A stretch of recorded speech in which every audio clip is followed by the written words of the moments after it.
got a little surprise for me? Open it up and see. All right.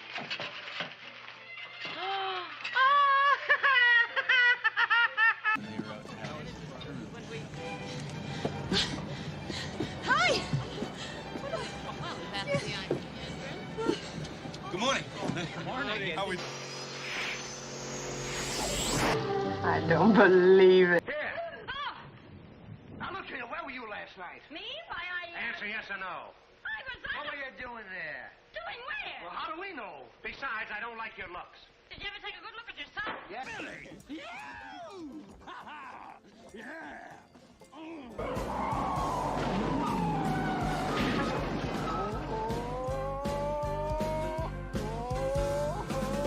Hey, turn that off. Will you turn that thing off? Hold still, will ya?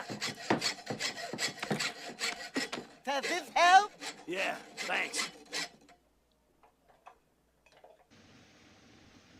Maybe you found someone you like better.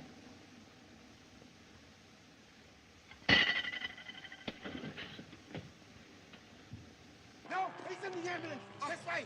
Oh, God. Before I open this, don't get your hopes up too high. Too high. Hello.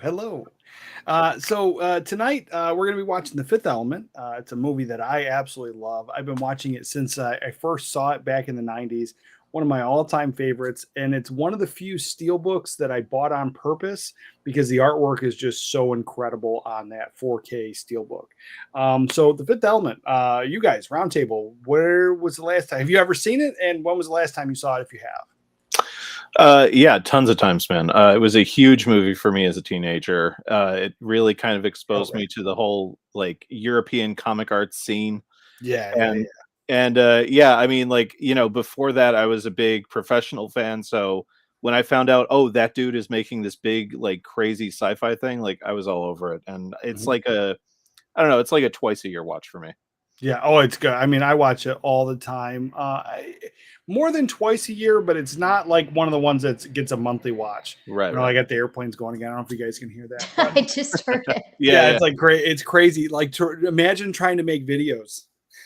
It's constant. Oh my God, it's constant. So it's usually the reason I have jump cuts is because it's like it's 10 minutes of airplane. Yeah, you're just like son of a biscuit. I'm telling you, it's horrible. And I just because my phone crashed, and so then it wouldn't work. Like it wouldn't connect to the Wi-Fi at all until I reset it, and I had backed up everything to my computer so I could just plug it in and it would work. Right? No, it goes. You're all good, and then I have nothing. I have no passwords, no email, no nothing. So I had to figure out everything from scratch. But my my app that I had everything organized, where you actually scan every single barcode of your movies, it keeps all your movies organized. So you can actually just type in like 76. It'll give you all the movies that were in 76, or comedy, or director. So that's all gone. So I had to start from scratch. And there was a couple community challenges. There was one that I want to try to do. It's to go back as far as you can. And there's a couple of these guys that went all the way back to like 1920s of movies they have in their collection consecutively. And so, you know, to do that. And so I couldn't do it with my phone without actually having to manually look them all up. So I'm having to rescan every single movie. So I've been making videos for like 2 days now of getting the movies off the shelves downstairs, making the videos. Hey, look at this collection. Look at what I got here. And then scanning them. So a labor of love, though. Oh, it is a labor of love. But as I did my Kino Lorber, which I have 96 titles, I have 96 Kino Lorber films. And as I did that, right at the end, it was like I would get one done, and then it would be 5 minutes of airplanes, and I was, you know, and then I would get one done, and then like halfway through airplanes. Right. Yeah, that's like me. They're doing construction still in the neighborhood. I'm like, oh my God. Yeah. Yeah. For me though, with Fifth Element, I saw it in the theater when it came out. I think 97 was when it released. 96 or 97 in there. Yeah, somewhere there. Then the last time I've seen it, God, it's probably been a good 10 years. But it's a great movie. I definitely enjoy watching it every time. You know. For me, it's such a treat. It turned me on to Luc Besson, and then I don't know if did Leon come out first? Yeah. Because I don't remember when I saw it, because I saw Leon first, but I didn't know it was Luc Besson. That was the thing. So like, and then I saw Fifth Element. I was like, oh my God. And then I watched that so many times. Like I would rent it. When I first moved out of my my parents' house, I had my own setup, you know, TV, DVD player, and that was one of the few DVDs I had. So I played it a lot. And so just seeing that title screen of Luc Besson, and I'm just like, oh. So that's when I started to really appreciate the directors and each director and their style and everything. And it was really him. Yeah. This has a distinct style for sure. I love how, you know, it just that sci-fi feel, and then kind of a little bit with the you know, the soundtrack and everything. It was just really cool at the time, and I think it's held up very well. Oh, I think it holds up very well. Like, there's definitely movies where you're like, oh, you know, it's a period piece. And so you kind of feel, you know, when I'm watching The Warriors, I'm well aware that I'm watching a wonderful 70s flick, right? Yeah. But when I watch Fifth Element, I get lost in it. You know, and like there's some parts in there where you're like, oh, that's 90s. But most of it, I really get lost in it. And a fun fact, it was really early on, so there was some CGI, but very minimal. Most of everything we see is practical sets and effects. How it should be. And it's how it should. It really is, because it makes a much better film. Of course. Before we get going on the movie, though, as a tradition on Monday, what we do really hit up and talk about is what's coming out tomorrow, because we do the show on Monday. Tuesday is release day. And this is a big release day. Now, I'm definitely not interested in anything but one, and I already have it on pre-order, and it's so backed up that I got an email saying it's not going to come till like the first or second week of September. Oh wow! And so, first off, Flash on 4K, the one with Michael Keaton. The Batman movie. Yeah, the Batman movie. Oh yeah. Movie. That's going to be out tomorrow. Battlestar Galactica on 4K. Again, that's something I completely missed. Well aware of it. It's been in pop culture. I'm familiar with it enough, but I've never actually sat down to watch it. And that's not where I'm not going to pull the trigger on this 4K to do it. I do kind of want to try it out, but tomorrow's not going to be the day. Yeah. Bride of Chucky on 4K. I love Bride of Chucky. It's one of my favorites next to the first one. So I'm not going to rush out and get it tomorrow, but I do want to get that one. 3 Days of Condor on 4K, interesting film, and that's an that was a fun movie. I just discovered that one. I loved it. Oh, I know, and I saw your review on it, so I'm looking forward to that one. But I think it's an Arrow Video that's releasing that, so I'm excited about that. Oh, nice. Hustle and Flow. It's a movie I haven't seen in a while. It's a decent film, and it's a Paramount Presents, so I might pick that one up. Pretty good. Or no, I think they did a Paramount Presents, so I think this 4K won't be. I think that's how Paramount's been doing it, where they have that weird boutique label, and then the 4Ks are just getting a standard release. Staying Alive 4K, Gorgo, Cult of Chucky, Elizabeth. I thought that came out last week. Promising Young Woman. Also, I thought that came out last week. So I don't know if those were Blu-rays and now we're getting 4Ks. I'm not sure, but they're listed under today or tomorrow. City of the Living Dead. I don't know what that's about. Black Magic Rights. I'm really looking forward to that one. So that one I have on pre-order, but it is in the Indicator line. So that's a English. It comes from the UK. So that's a line that I'm looking forward to getting, because they come in some really nice packaging, very limited. The 4Ks are like 6,000 and the Blu-rays are like 4,000, or vice versa. That's how limited they are. So that one I'm looking forward to. Terror at Tent Killer. I don't know what it is. It sounds interesting enough, right? Yeah.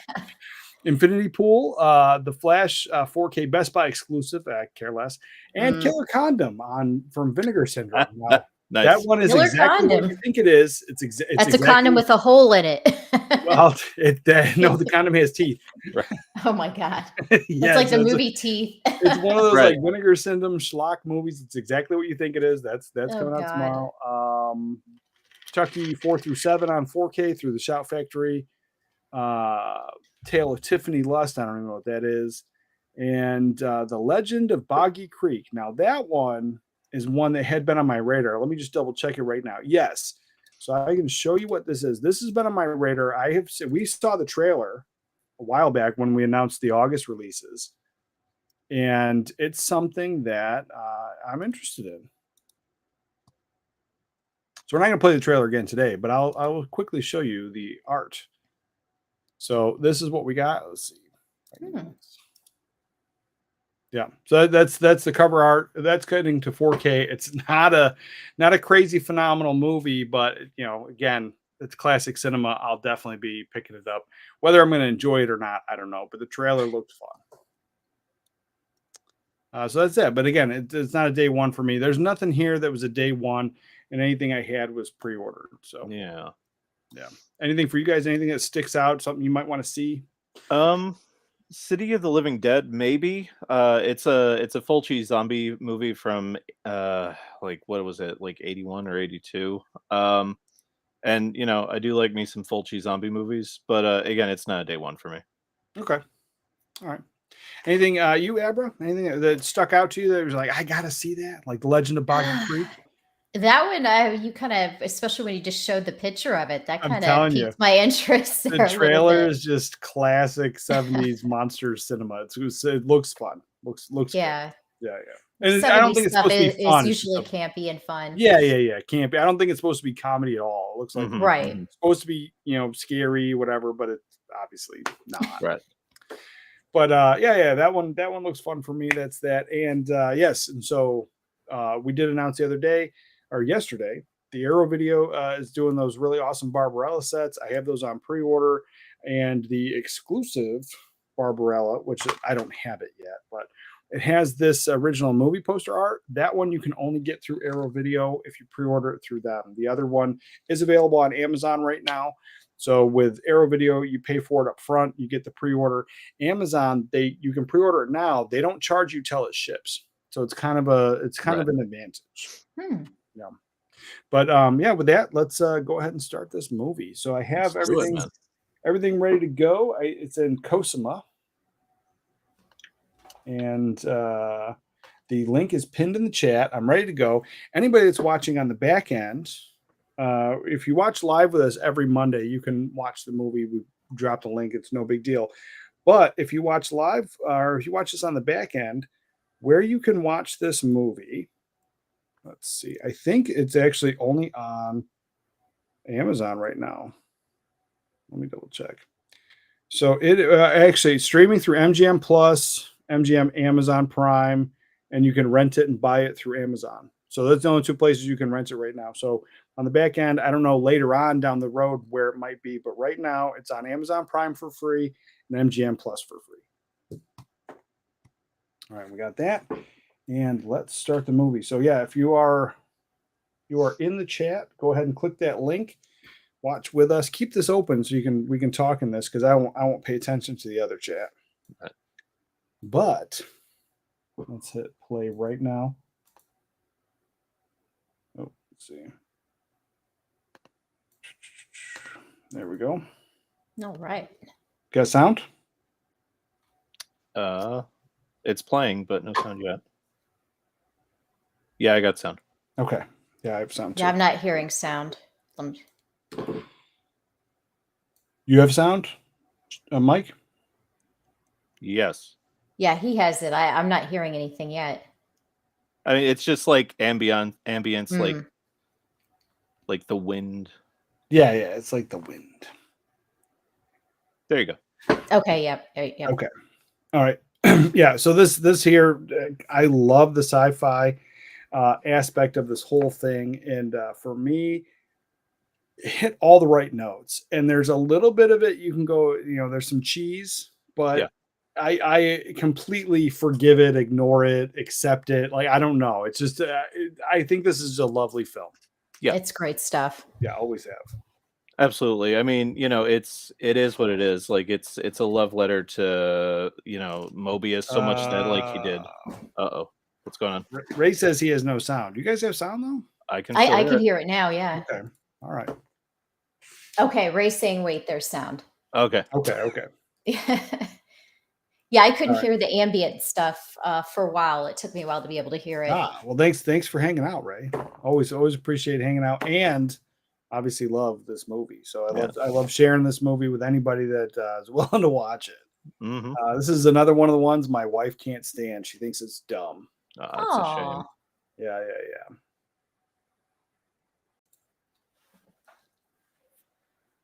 And one thing I actually appreciate of this too is the score. I mean, obviously, it makes or breaks most films, Mhm. but sometimes you can get away with like a mediocre score. And I think this one here, all of the like right now we're not getting heavy music or anything. We're just getting simple sounds, like some probably synthesizer stuff, and it's incredible.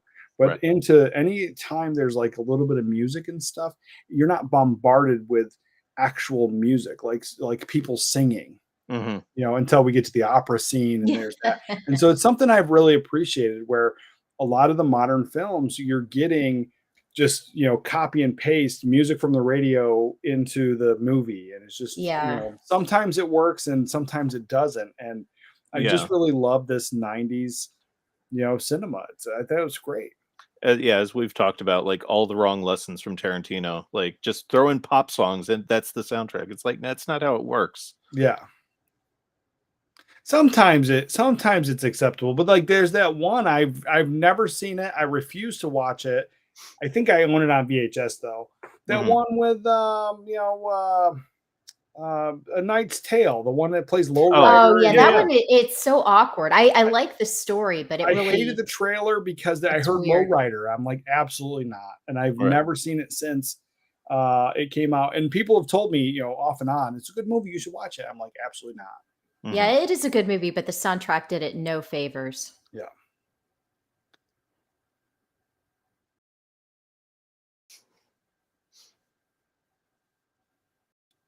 No worries, Ray. No worries. It says, yeah, sorry for being quiet and not around much. Developer ran off with my projects and money to start everything from scratch. Well, that's rough. No. That's rough, but That's I do love. appreciate hanging out. And this I thought was pretty cool because I think around the time when this came out, I was like really into like King Tut and Egyptian, stories and like everything Right. about archaeology. Obviously, coming off of being a big, huge kid fan of Indiana Jones, this opening just sucked me in. And then the Aziz Light, I can't tell you how many times I have said that in my life Yep. just Yep. because. My dad would Anytime I say need that. light, I'm like Aziz Light, and it's just some people get it, some people don't. My dad would say that all the time to me. And yeah, like this was like bam, bam, bam, all in a row. Cause like I think what was it, 92 or 93 was Last Crusade. Mhm. And then you had Stargate in 94, and this was like Yeah, Stargate's 96 a or good one. 97. Yeah, So like coming off of those two movies, like yeah, same thing, man. I was yeah. all about the It hits whole, all the right notes. yeah, It really does. And then because like imagine if this film didn't give us the space, it didn't give us the aliens, it didn't give us anything in the future, and right. we just stuck we're here. And it's like you get that thing where it could have been okay. Could have Mhm. been, where you're bringing the aliens and you're bringing the future stuff here, but the fact that we got everything, so enjoyable. So Yeah. enjoyable. And then it does it with like going back to what I was saying, like it gives it brings it all with this European flair Mhm. that most audiences hadn't seen. Like how many people were familiar with like Jodorowsky or Mobius or Metal Right. Hurlant, like all that stuff, Well, for me, this was my first experience of anything like this. Like I had never, like when I first watched this, I had never seen anything like it in my life. Yeah. Obviously, there's some elements pulled from all different places, but as a whole, this was Mhm. like the coolest thing I'd ever saw. Absolutely. And I've always said too, like I'm obviously, I repeat it like a broken record. I'm a huge fan of 70s cinema. Love everything that came out of the 80s pretty much. But the 90s is where there was some really great ones, some really, really fun ones, but it was a lot more of the blockbuster, the big bang stuff. Like, you get like Demolition Man, great film, but then you get Right. like things like Independence Day. And even though I enjoy it, it's not one that gets revisited all the time. But Yeah. this I'll watch any day, any time of the week. And so you had a lot less winners, I think, out of the 90s, Hmm. but a nice style and nonetheless. I don't think Independence Day is held up all that Jimmy well. Reyes. Hey, brother. He says, "Hola, amigo. Hola." Hola. Yeah, Independence Day is it's a little rough. Yeah, bro. It's a Yeah, little that's rough. one, and I just picked it up on 4K because it was cheap. It was like in the like $7 to $12 range on 4K, so I picked it up, and so I didn't feel bad buying it at that price. And I obviously had the Blu-ray But I know it's one that doesn't get revisited all that often. Mhm. It didn't hold up as well, and at the time it was really really fun. It was a huge blockbuster. They pushed this into everything, where it became like a phenomenon on itself of like you had to see it. But Yeah. it's just that one, the rewatchability, it's not necessarily there. And like you even think like Independence Day, let's watch it every 4th of July. Right. No. Around 4th of July time, I would rather watch Return of the Living Dead. Yeah. And, Or and even I Die love- Hard with a Vengeance or something. Oh, it's so good. I Yeah. love that one. But this was an excellent stylistic choice, like the aliens, the robots, like being big and bulky and not moving fast. It was just something I had never seen before. Mhm. And then we've talked about it numerous times where the modern monsters, modern aliens, modern robots, they're looking very, very similar. And it's almost like a CGI copy and paste. We already have these files. Let's just Right. It's move like it a over here, plug-in tweak almost. it a little bit, change the color, call it a day. Yeah. Where this was true imagination. And out of like the amount of like collector sets that I have had or I've wanted, Mhm. I would love like an ultimate Fifth Element collector's edition with like the artwork and more features, not just on the disc, but actually like physical stuff, like a book that shows all of this like concept art. I think would be amazing. Yeah, absolutely. Yeah, well, yeah, I mean, I'll get it out of the way Katie because Kirby? like anytime this movie gets talked about, it comes up that Mobius actually did production design on the movie, but then left at a certain point and then retroactively tried to sue the production for looking too much like his work. But it's like, dude, it's your work. Like that's why it looks like your work. Yeah. See, JD Kirby says Fifth Element is a standout film. Yes, 100%. And what's up, 80s Abra and Mike? Hail, JD Kirby. Hey. Hey. Yeah, no, and I'm telling you, like, there's times where I've gone back and I've looked at a film and I start to not necessarily pick it apart, but I'm just like, this is a little convoluted. Nah, like, give me more of this. Like, I love this film, and I don't want sequels. I don't want a reboot. I don't want anything like that. I'm just saying, like, give me more in this kind of like how they built this world. Give me more fantasy like this, fantasy, sci-fi. Fun. Well, that's what was that was what was for me, that was what was kind of heartbreaking about Valerian, because again, it was just more European sci-fi world building that Besson wanted to do. But I feel with that movie, the issue was the casting. Like it really was. And now imagine, not to copy and repeat this, but imagine if you added in comic relief. I don't know how that comic was it over in, I never read the comic. I understand it's a thing over in Europe. So I'm not trying to change the lore or change anything, but I'm just saying that is a film, which I have it on 4K and I kind of enjoy it. I do. And I see its do flaws. Too. Yeah. What? No, I do too. It's Okay. a movie, like, it's not a once a year, but maybe like every 2 years I'll check it out. Yeah. No, it's every couple years I check it out too. I think it's fine. But now imagine that film if it added the comic relief like we had with Chris Tucker, or even like Bruce Willis, even though it's not 100% comical, like everything about his acting and his performance in this has a humor in it. And it's just wonderful. And one of my favorite parts, and I tell everybody all the time, and I want you guys to pay attention to this, is when he's on the phone talking about his cab fare, picking up Mila Jovovich, and he lays down on the bed like that right there. And I just love it. The telephone acting, it's a lost art because everyone has cell phones. Oh, now. yeah. It's a That's different so true. thing.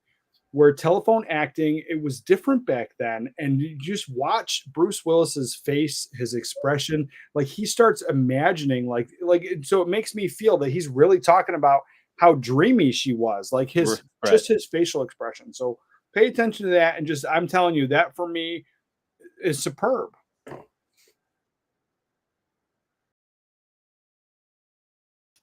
Ray says, I can watch this movie 100 times without fail and still as entertained as the first time I watched it. Yeah, I'm about the same, man. And I can't tell you, like when I was like first moved out of my house and I was poor and I had nothing, I watched this movie over and over and over again and like never cared. I had it on DVD. Yeah. Yeah, it's great. And then I just remember at the time, like when I first saw this, not that I had empathy, but I was just like, that guy's gone. Right. Like he got crushed. Yeah. It was about the bigger importance, like the bigger mission, which was saving the planet, saving the people. Right. And that to me, like that was just crazy. I enjoyed it. And again, as we always talk about brevity, I think this clocks in at like 7 or 8 minutes, and it's the entire setup for the whole movie. Yeah. Yeah, and there's no overarching like like lecture, there's no like monologue, you got it. You understand all of it. It was so beautiful. Yep. Yeah, and I realized I was probably yelling, like it was so loud in my ears I should turn the volume down. So this part here, this is where like I felt that it was a little cheesy. And Sure. it was the military, not even just like I think this scene was great. I think all the other stuff coming up is great. It's just the way they were standing there. It just felt weird, Mm-hmm. and it still does. Like, and then after being in the military myself, like I'm like, it feels extra weird now. Like they're all just standing around. This one guy's kind of doing something. Like it's just like almost nobody has a job. Everyone's just standing there. Yeah. Yeah. See, it's just weird. I don't know. You mean that's not how the military works? No, Okay. no, clearly not. Everyone not standing around. Right. Well, I mean, there's times where we stand around, but like not like that. That was like super serious. Everyone's gonna die combat stuff, and it's just like, they were waiting to go home. Mm-hmm. There's my guy. Yeah, and it's interesting to watch Friday and then watch this. Yep. And Bilbo himself. Mm-hmm.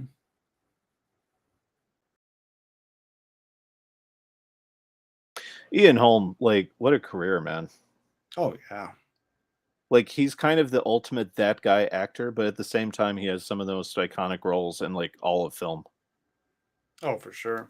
Ray says the first scene always gave me a Stargate feel. Yeah. Yep. Yeah.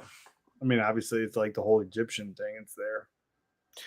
Yeah, and going back to Independence Day, like if we're talking about Devlin and Emmerich films, like Stargate holds up way better than Independence Day. Oh, Yeah. for sure. It's not my all-time favorite sci-fi film, but it's up there. It is definitely up there. And Independence Day is at the way bottom of the list. I think Right. I think Independence Day is fun. It's a fun watch, but it's like, how often do I need to watch it? Yeah. The rewatchability just never was there for me on it, even Yeah. though I own it. And I've had it for a while. I mean, I upgraded to Blu-ray, and then I just recently upgraded to 4K, but it's one of those things. Yeah, same thing. Like Selena really wanted it on Blu-ray, and we watched it once, and that was like maybe 5 years ago. We haven't gone back to it. Yeah. I tried watching the 4K not too long ago, and then the kid got bored. So I was just like, you're right. Let's watch something else. Yeah. Yeah. And I mean, when I say bored, like she will watch the same movie over and over and over again all day long if I let her. Mhm. And she just couldn't sit through Independence Day once.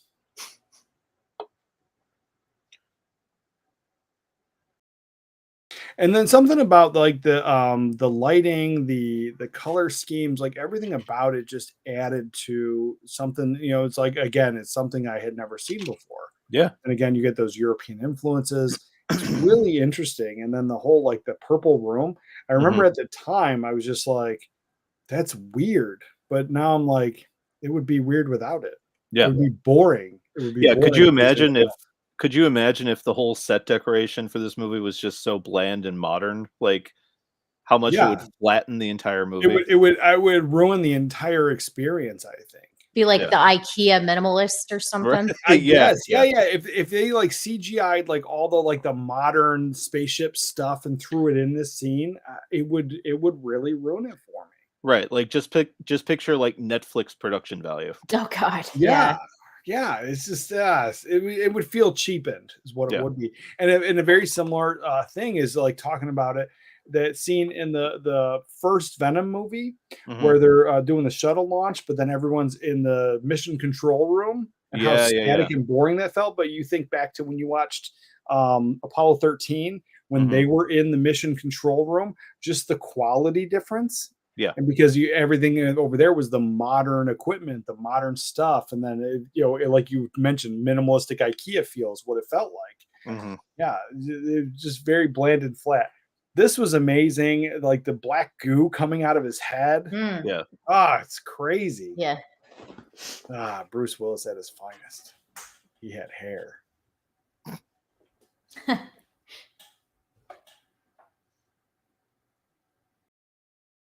I do. I love it. I think his performance in this is just incredible. It is. And coming off of watching Die Hard, expecting a super serious role, like no, he had fun with it. I think. Yeah.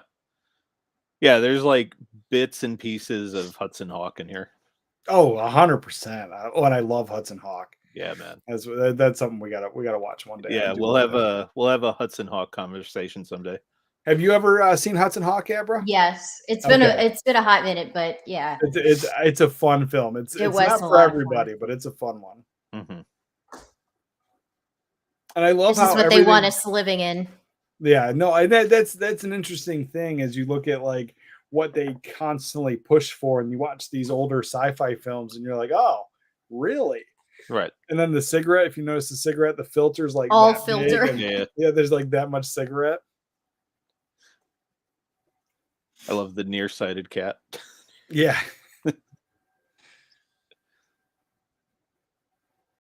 Yeah, and then back then that was at a time when cell phones and everything was getting smaller, right? So Right. then you look at like the futuristic version of the sci-fi.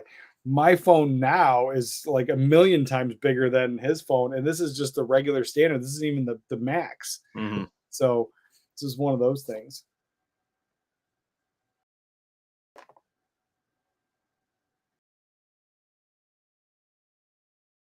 And this was something, to think about that too, like the whole Big Brother thing and everything being controlled, like the points on his license, then he's like screwed. Yeah, That whole thing, like then he can't actually drive. There's no, I mean, obviously, like you have that kind of thing now, but even if you could still decide to break the law, you can still decide to go do it, right? Mm-hmm. Here, you can't even go. Oh, and speaking of that, this is one of my favorite keepsakes. Oh, awesome, man. I have the Lilo Dallas Multipass. a multi-pass. Yeah, and it actually comes out. It's actually pretty cool. So I got this. I think it was like Loot Crate or Nerd Block, one of those like subscription things, like back in the day before they went out of business. It was like one of my all-time favorite Nice. things I ever got. I've never cared about anything else. Like all the other stuff is just, most of it was like tchotchke and boring and garbage. This, I was so excited to get this. I have It's just a to piece of plastic. I have to interject really quick. This guy's helmet printout thing is one of my favorite things in all movies. Oh, it really is. Like it Just- was at the time when I first saw it, it was incredible. It really was, because I didn't expect it. Like he opens Right. the door and then he like pops up and he's just this Just- like tweaker dude with a just- gun. Yeah. Oh, it's so funny. So, the logistics of this tweaker taking a photo of the hallway, printing it out. Yeah. Yeah. Oh yeah. Now do your little dance. Oh yeah. Oh, it is. And I love Bruce's Yeah. reaction to it. It almost feels like a real reaction. He Yeah, just yeah. couldn't help himself.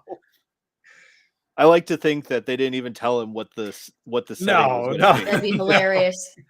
Bassan's like, just react. Just react. Yeah. No, that's what I'm telling you. I would love like a crazy in-depth like collector's box set. Like that's something I would definitely shell out whatever it costs. Yeah. Because then you think like with modern technology stuff, we could have the stones, bro. Mhm. Just saying, could you imagine? I would buy it. And everything in here, like the cars, I loved everything about it. Yeah. And then this made sense. Like, so he obviously, like, they set up in that first, like you pointed out, it was like 7 minutes and whatever it was, Mhm. sets up the entire thing. And so you already understand, like, this dude really knows what he's talking about. The knowledge Yeah. has been passed down for generations. Like, there's Right. no extra setup there. He's like, Mhm. hey, look. And then again, that's a very quick. Psh. And then as he's doing it, we get the show me, don't tell me, which is my favorite part of every movie. Yep. we actually get to see it in a picture. But then as we go through with the scene that's coming up, you're going to see the actual fighters blowing it up and fighting, which is I thought was great. Yeah, there's nothing worse in a movie than two characters sitting across from each other talking about another character or an event, and the movie not cutting away to show the actual event. Like, Right, that's and the worst. it being so boring, and then it's Yeah. just like, oh, I feel like I'm being lectured to. It's just like, this is. I love Show Me, Don't Tell Me. I love Yeah. it. And then that artwork in that book, I've always appreciated stuff like that. And again, like, give me a collector's set, and give me that book. That's what I want. Oh, it's so good. Yeah, and that shot almost looks like something out of the Heavy Metal movie. Oh, okay, yeah. And then again, monsters in rubber suits. Give it to me. I love it. My favorite. They have more life than the lifeless CG for stuff. real. Absolutely. So much more life. I love all of this. And like, look at all the practical effects that are going on right now. Right. Very enjoyable. All the miniature work. Blood Guilty? Yeah. Hell. Oh, I got to put on the ticker. I forgot to do that. Hold on. Watch the movie with us. What's up? There we go.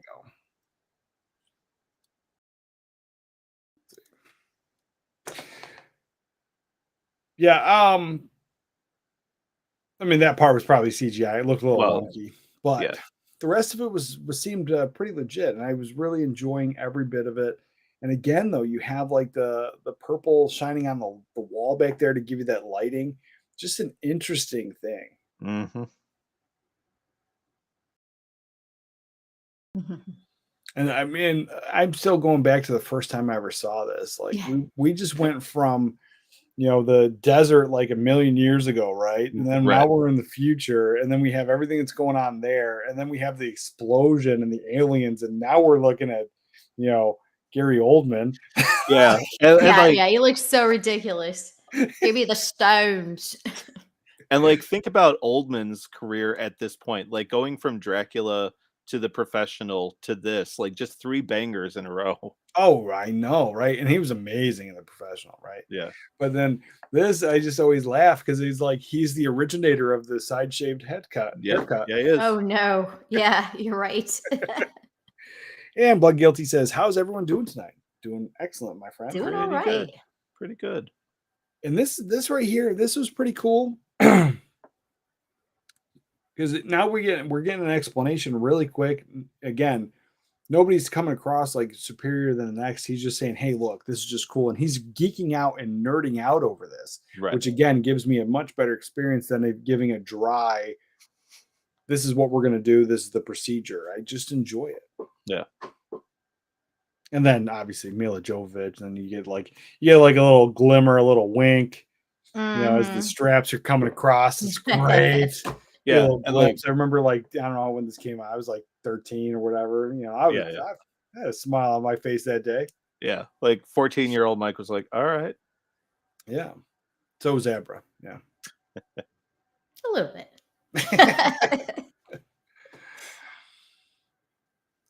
No, and again, like, it's a very small snippets of like, and we're being, the audience is learning. We're being explained what's going on, but it's so quick, and it's just a very enjoyable experience. Mm-hmm.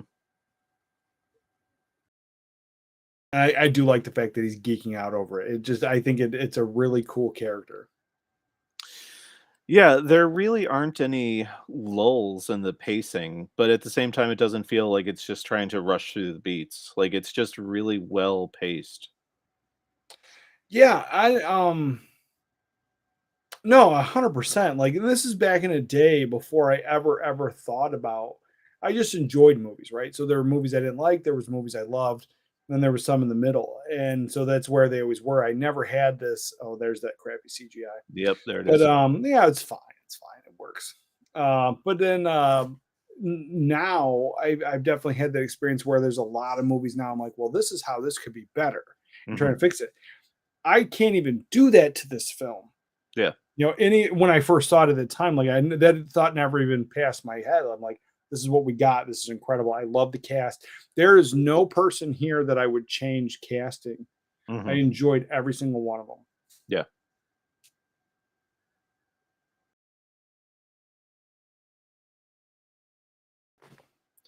I think they were smart enough after the skull CGI to realize maybe we should just do the rest of it off camera. Well, and then you have to think like how much that cost back then. Right. Like I don't think it was as much as it is now. Yeah. But like it was still probably a pretty penny. But then as they were trying to do that effect, they might not have been able to do something like exactly like that practical. Right. That's right. Told you. Yeah, don't destroy it.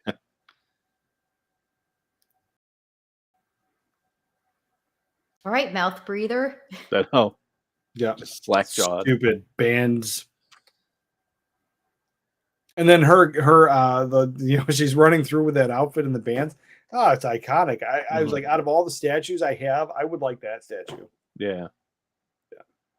I mean, classic. And then I've repeated that line a million times too. I'm already going ahead in the movie. How much I love this is Chicken Good when she's chicken. Oh my god, chicken. Yeah. This is incredible too. Like, I just remember my ma sitting there when this happened, and she was like, "All right, come on, stop being over dramatic." And I'm like, "Shut up, shut up." Because everything about this was just like great to me. Right. Because obviously she has no idea what's going on. The last thing that she had experienced was being blown up. Right. Yeah. So then to come back to life and then be here, it's kind of jarring. Now imagine if you were passed out drunk and then you woke up in that thing. It's kind of the same thing. Not the same as being put back together, but close enough. Right. And I don't know, did she just random that stuff, or was there an actual language built? If I'm remembering right, I don't think they came up with a whole language, but they came up with partial language for the script. So it's not just gibberish.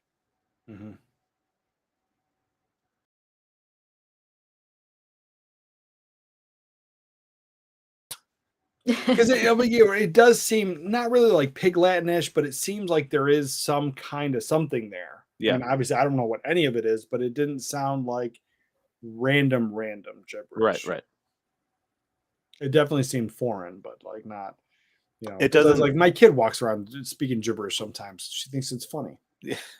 It doesn't look like she's thinking about the words as she's saying them. So right. That's what I mean. It just felt more natural. Yeah.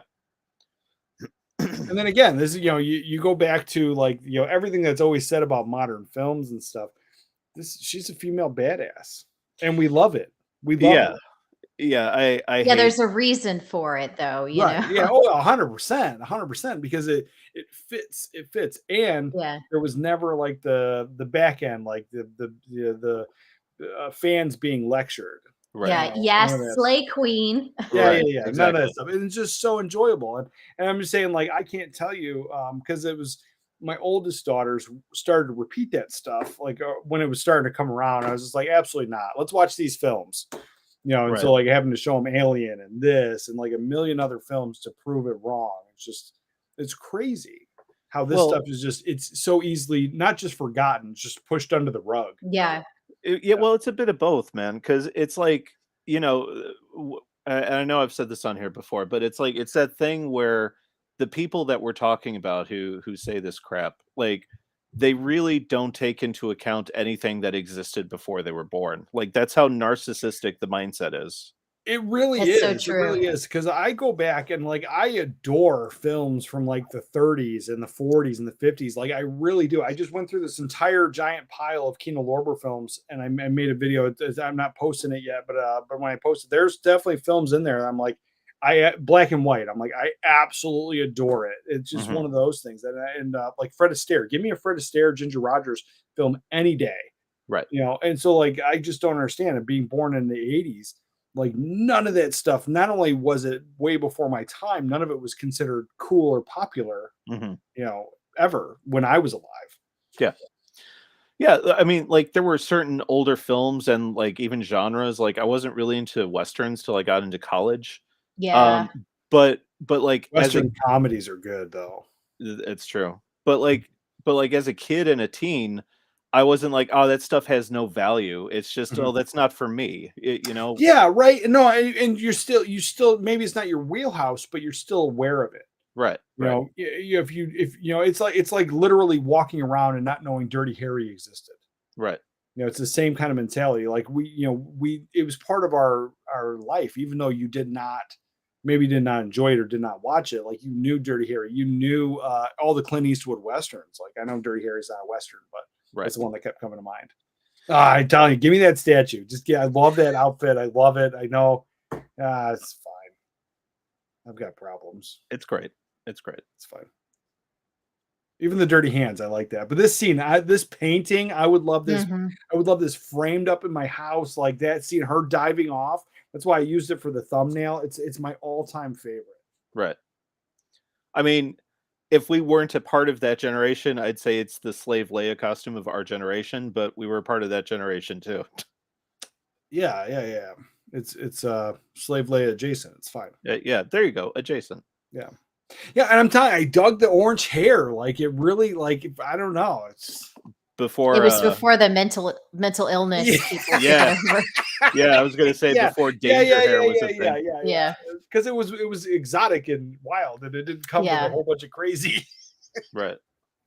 Baggage issues. Yeah, but this Yeah, is we're great nailing too, it. and I love this. Like, because like now you have like you have to look at this entire scene as if like she's like a cave girl. Like you know, think of like Encino Man showing Yeah. up. Like, it's kind of the same thing. She's new to everything. Yeah, Mhm. like And a child. Can't communicate. Yeah, it's a really enjoyable. And then this whole spew of gibberish, super fast.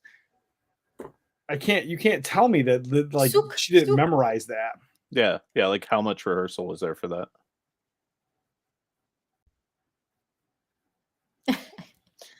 Yeah, and I'm telling you, like the reaction, the Boom. facial expressions, Yeah, it's like genuine fascination with It her. really is, and that's what I'm telling you. This is one of my favorites, and I think Bruce was great in this. Great casting. And like, how much was like you mentioned before? Like, was it a surprise? Was it just like Luke's like, hey man, just react? Right. Because it seems like he did not expect anything she was going to be saying. Mm-hmm.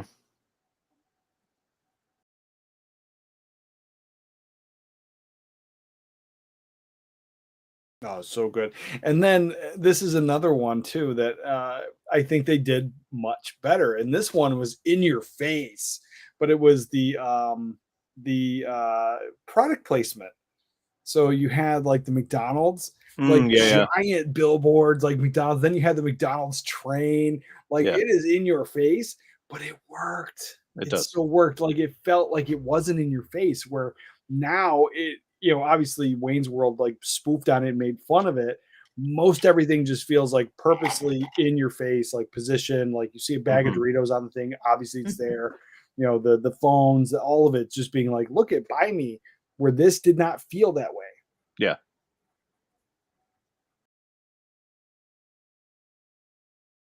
Every time he stares at the cops, he just gives them this blue steel gaze.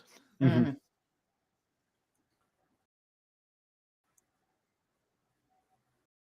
Oh, I love this No, movie. help her.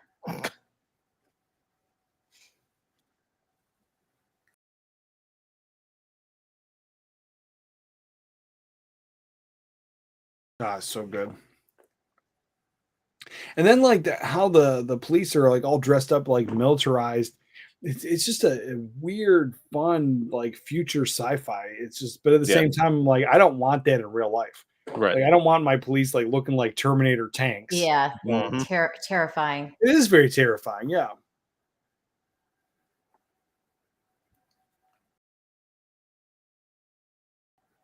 And I think like this scene could have dragged on, and it doesn't. It Mhm. really doesn't. Like just I don't know, but it felt really good.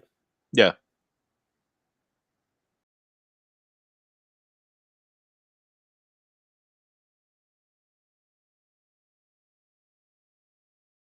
I mean, it goes back to the first episode we did together. I know you and I both have reservations about this term, but there's a lot of lightning in a There's your bottle. McDonald's. Yep. I'm sorry, what?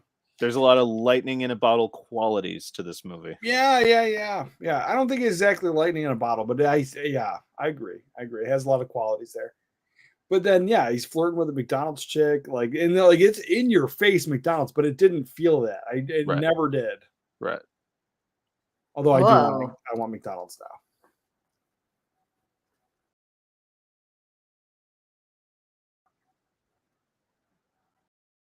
Oh, this is good too. They're chasing. I love like this world. Give me more of it. This is so fun. I love the cars. I love the scenes. It's not boring. It's not bland. Yep. I think for me, obviously it's been what? Yeah, since the 90s, what, close to 30 years now? Mm-hmm. Yeah, Weird. this right here is right up there with Star Wars for me. I can watch this to the day I die. Yeah, absolutely, man. And talk about it. Like, and if I'm like, you haven't seen Fifth Element? Are you kidding? Like, kind of like reaction like that. Oh, I love it. Yeah, it's quotable. It's got so much great trivia in it. Like the whole thing about how the hero and the bad guy never actually meet each other. Yeah. And then my other favorite part is like, so obviously Chris Tucker is like huge comic relief in this film. Well, But, and Bruce has some comical moments. Some other characters have a little bit of like comical, like situational kind of funny, right? Mm. But nobody else is like trying to be the comic relief, where there has been quite a few movies I've watched recently where it seems like everybody's trying to be the funny guy. Right. And just give me one funny guy. It's all you need. But and I think the everything was thought out very well.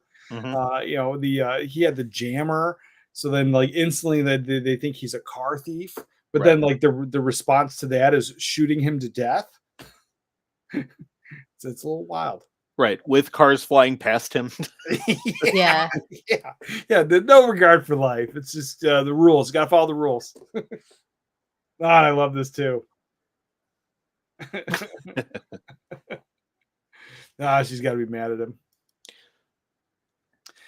Ray says the cops here look like out of Judge Dredd. Oh wow, You're not wrong. Oh my god, it's horrible.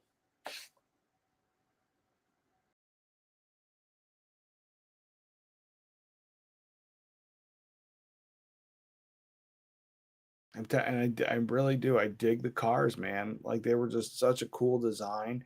And then they're like retro and futuristic all at the same time. Yeah. And it's just like something about it just feels good, right?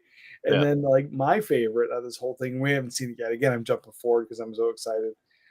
Is the scene when he's eating the Chinese food, right? And Uncle Benny's giving him some Chinese food, and he's the junk ship. Yeah. It's the Chinese junk ship, and that was just so cool. And how it like puts away. It puts away, and it's like a super modern equivalent of like one of those boats or something. No, one of those like those food trucks. Right. Oh, it's like a food truck. I mean, obviously it's a boat, but like that's what it is, like a modern equivalent of a food truck, and it was just kind of cool. I liked it. And the fact that it comes up to the apartment, it's so many like little details like that just add to everything. Yeah.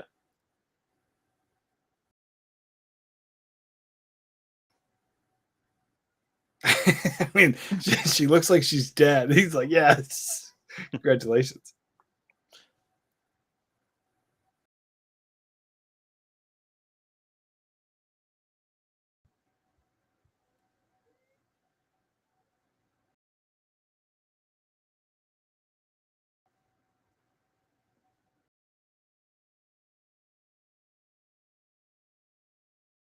Oh, it's great. It's great. There's just the perfect level of acting. Nothing overacted. Yeah. Ian's so good at shock. Yeah.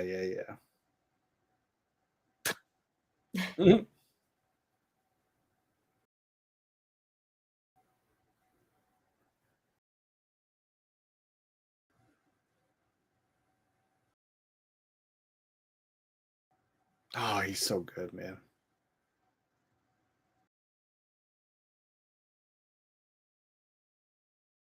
I mean, you see, like, just look at Bruce's like smirks and his smile. Like he is having fun for this whole film. Right. There's nothing try hard about this film versus movies today. Yeah, no, 100%. It was just like, because like even then, most movie companies didn't care. I mean, obviously, the bottom line, they do care about money, but weren't super banking on all of their profits to be made in that first weekend, opening weekend. If the movie didn't do so hot at the theater, you always had the home video market. You always Right. had to, and like how many movies that we love that we've talked about before that flopped, but they're like are some of our favorite movies. Come on, Howard the Duck, Right. Howard you the know, Duck, Legend. Legend. Those movies did not do hot at the box office, but they have definitely found a fandom after the fact and have made tons of money because they've been on every single format, going back to like Betamax, Laserdisc, all that stuff. Mhm. Still being sold today. Oh, I love it. I love the gun too.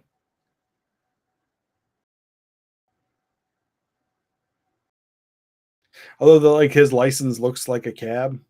Like, is that his license or is that like his calling card? Like, I see. I never understood it. Just I always assumed it was his license, but like it like looks like the cab. Mhm.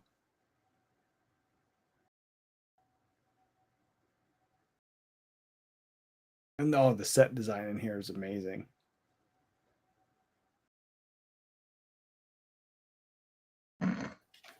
Lilu. Oh, you're wrong, Crazy Mad. You're wrong, but hail anyway. Nothing is gayer than that. Yeah. Nothing is gayer than AIDS. You're right. Right. Citizen Ronan, hail, brother, hail. I thought, oh my God. There we go. We're done. Hail, guys.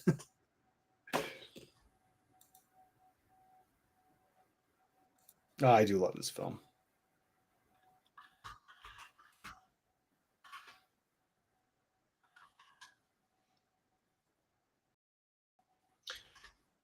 And yeah, to your point about the set design, like it feels like it belongs to a guy who's a part of the old world, a guy who's in his like early 60s.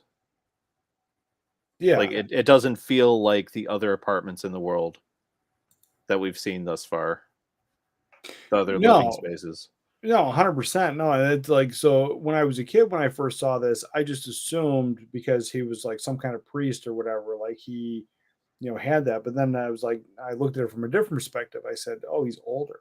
Right. So he's had a lifetime of like collecting the stuff and learning, but then how much of it is passed on from the previous priests. And so you have that, like, going into a 60-year-old guy's apartment. I have definitely seen, like older ladies like in their 80s and 90s where like the house is trash on the outside. Tchotchkes And then everywhere. you go in the house and it's amazing. And like it's like a time capsule from the 50s. Right. It's just because they've, taken care of it and they've just had their older stuff. Right. So yeah, I've changed my perspective on it as I've grown older, but originally it was just like, oh, he's probably got money because he's, a priest, and that's probably how they do it back then. Mm-hmm. This obviously cab driver, he's living in a shack. Right.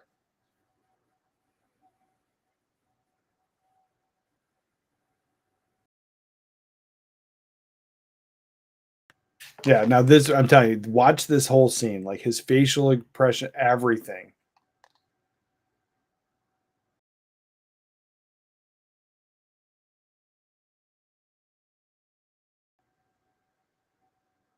Phone acting is gone. I always thought it was great.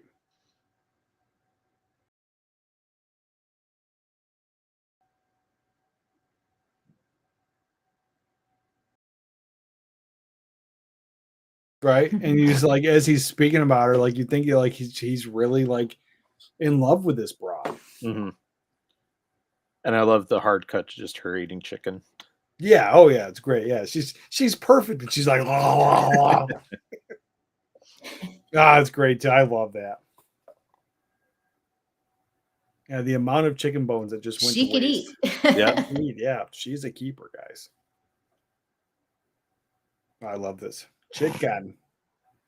Good. Oh, it's so quotable. And I tell you, like every time I make chicken, like it's something that comes up.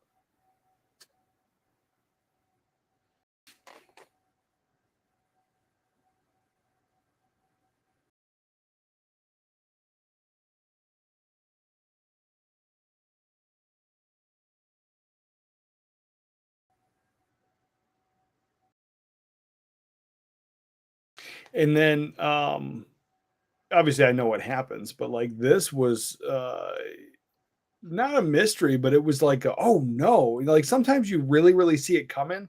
But as a kid, I didn't see it coming. And I was just like, oh, this is cool. And then like the end result, like where they really are, I'm like, whoa. Yep. Yeah, there you go. The original shaved haircut.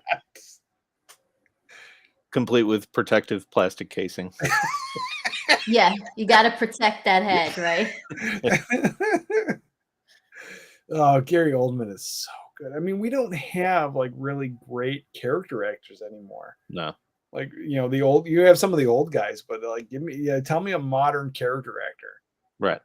Or is it really that we don't have them, or is it that we don't have those types of movies? I think it's more we don't have those types of movies, because there are actors that can somewhat disappear into a role, but again, the age that we live in, I mean, and it could get even worse with all the strike stuff. Like, I think those types of movies are few and far between now. Yeah. Oh, I'm sure. And Crazy Mad says 80s loves Chris Tucker in this movie, but won't watch The King of Staten Island. I was waiting for it. No King of Staten Island. Although I did set up my Amazon wish list, so if you send me King of Staten Island, I would watch it. I would not be happy about it, but I would laugh. Like opening up the box, I would definitely laugh. Uh-huh.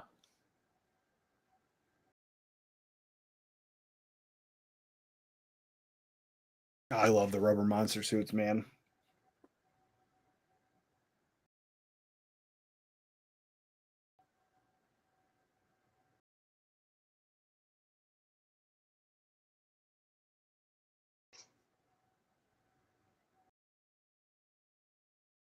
Oh, I'm telling you, like this is, I mean, this is probably my favorite Gary Oldman performance. Looks like a Halo gun. Oh, it does. It like straight out of video games, and like it was great. Mm-hmm. And then everything at like the special effects we get with this, it's just fun. I enjoy this. I wanted this gun. Like as a kid, I was like, I can't wait for the future. Yep. And then you got to the future, and you're like, damn. Yeah, I got to the future, and I was just like, it's the same. Yeah, look at that. It's got the repeat function. So good.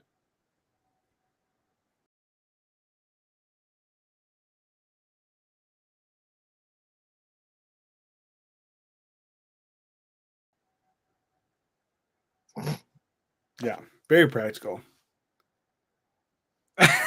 He says, send me the link to that Amazon wish list. It's in my it's like when you go to my page, it's right there. Let's see. When you go to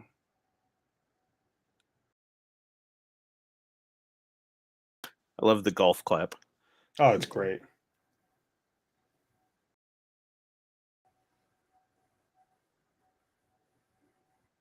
Let's see.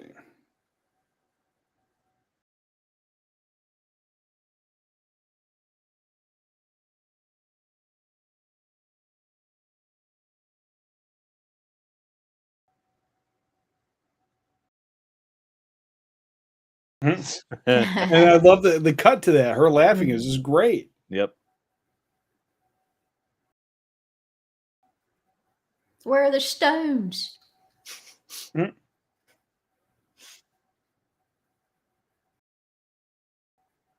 Yeah, that's great editing.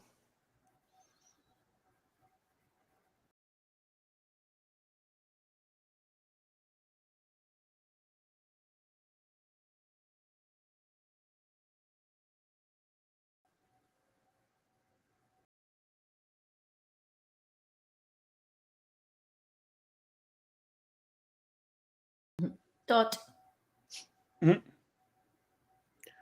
I like the idea that Crazy is just going to send you a copy of that movie every month. Every month? Yeah.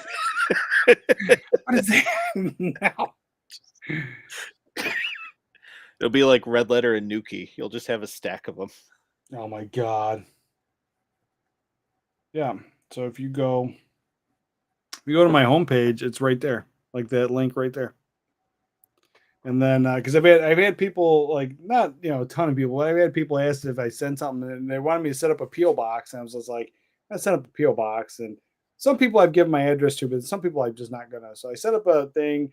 So I did put a bunch of stuff, but it was my actual wish list of stuff I add all the time. So I just made it public, and it just helps me keep track of it. But I did allow the feature that you could send me whatever you wanted. Mm.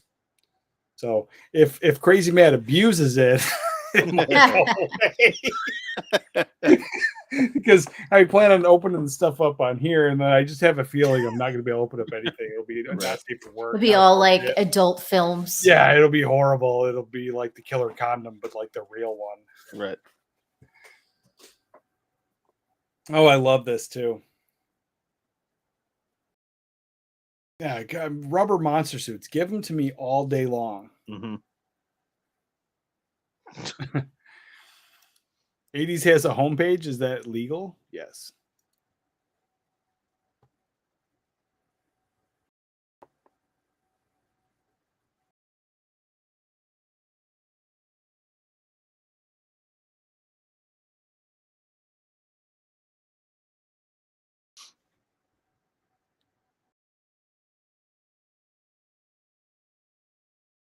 And the thing is, if he sends me that movie, I'll review it too. Okay. But I definitely will have to probably like cool off. Yeah. Like, think it won't be live. Oh, I can't stand Pete Davidson. There may be alcohol involved. Yeah, Pete Davidson, and Ben Stiller. I don't like either of those guys. There's a couple Ben Stiller films though I don't mind, but like most of the time I can't stand it. I'm kind of the same way, man. I was never a big Ben Stiller guy. No, I think he's fine in Meet the Fockers. Like Meet the Parents. Meet the Parents. I think he's fine there. Like, I can deal with. I don't like Mary. Huh? I can deal with Something About Mary. I like Something About Mary. I think that's a good one. Any of the ones he's a villain, the one where he's the gym guy who's like used to be really fat and he puts the pizza down his pants. I think that one's a good one. Mm-hmm. Which Dodgeball. It's Dodgeball, right? Dodgeball. Yeah. That's a fun one. Like pretty much anytime Ben Stiller is either a bad guy or he's kind of off to the side a little bit, not so bad. But I couldn't get through Mystery Men. I've tried. No. Yeah, I usually get shit for that one. No, I've got a thing about Mystery Men. That's laughing at nerds, not with nerds. Yeah. I got that 100% when it first came out, and since then I've said I don't really like it. People are like, "Oh, why?" And I get the third degree, and I'm like, right.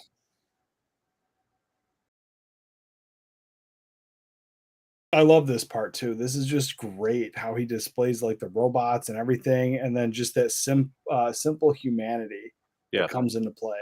Because I mean, how many people have talked about that stuff all the time? Like, you have like the self-checkout now. Yeah, everyone's like glued to their phones. Like we have all this technology, and people tend to forget about that whole humanity thing. Mm-hmm. It's interesting. I love the little mini elephant thing. Oh yeah. Yeah, it reminded me of watching the old Flintstones cartoons, and there was like, usually some kind of animal that was like a garbage disposal or something. Right. And then again, in the background, very small, you can see it though. There's like planes or something flying around out that window. It's not a boring window, and it's just something. It's just it's definitely missed today. Yeah, the whole I'm blanking on his name. The guy that directed Blade Runner. Just the whole thing of always have stuff going on in the background. Yeah, 100%. Like I know when I was a kid watching this at a VCR tape on the old CRT, I never noticed that visual. But having the big TV, having the 4K, watching it, even on this little laptop right here, I can notice it. So it's something that was it was wonderful. And so that experience in the theater probably would have been wonderful. Mm-hmm. Boom, humanity.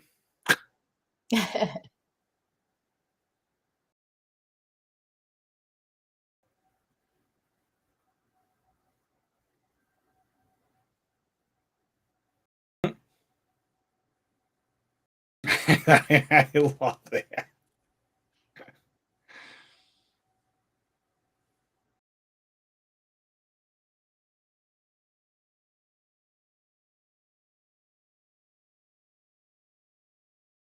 Like, give me another villain, right? That's like this, not crazy menacing, but at the same time, like I don't want to mess with him. I don't like.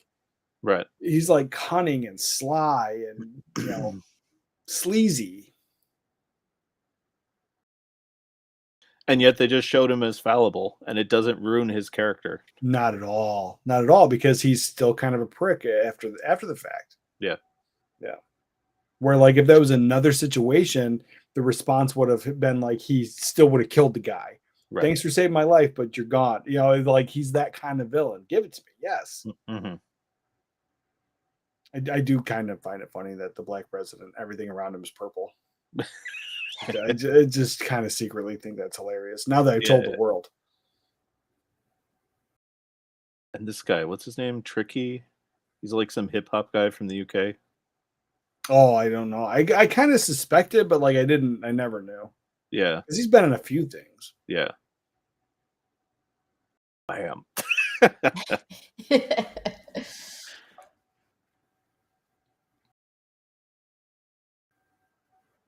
Yeah, it's just the comedy is very subtle. It's wonderful. And then we get Chris Tucker, full bore. That's just incredible. Yep.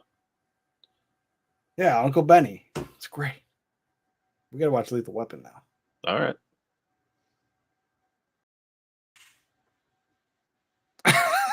He said, "Send me your address." Oh, you were.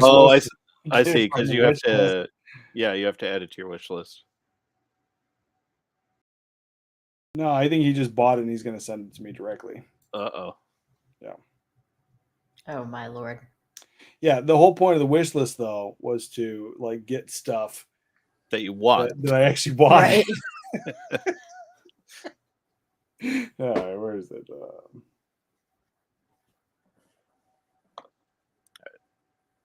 2 shakes. Be right back. All right.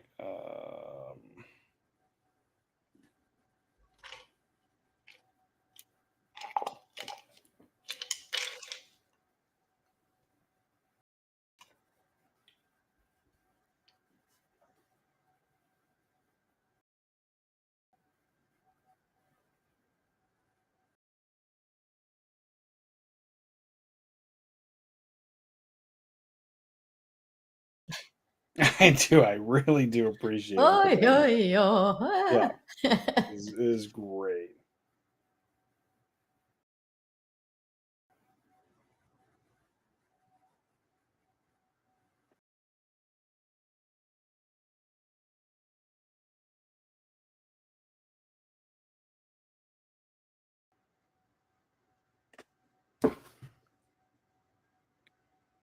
Yeah, he goes, I put it in my cart and I'm waiting for your address. If you just click the link, it just does it automatically.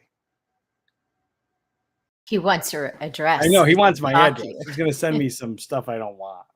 He's going to send me stuff that's not on Amazon.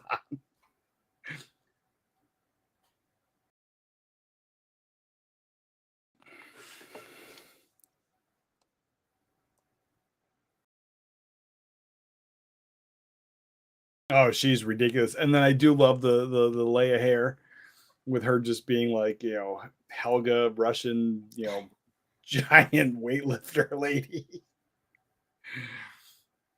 Yeah. You think those are earmuffs? Oh yeah, for sure, for sure.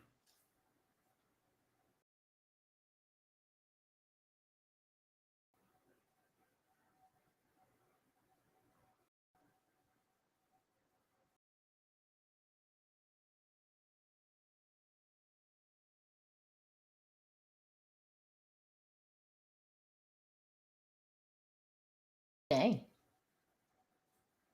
Yeah.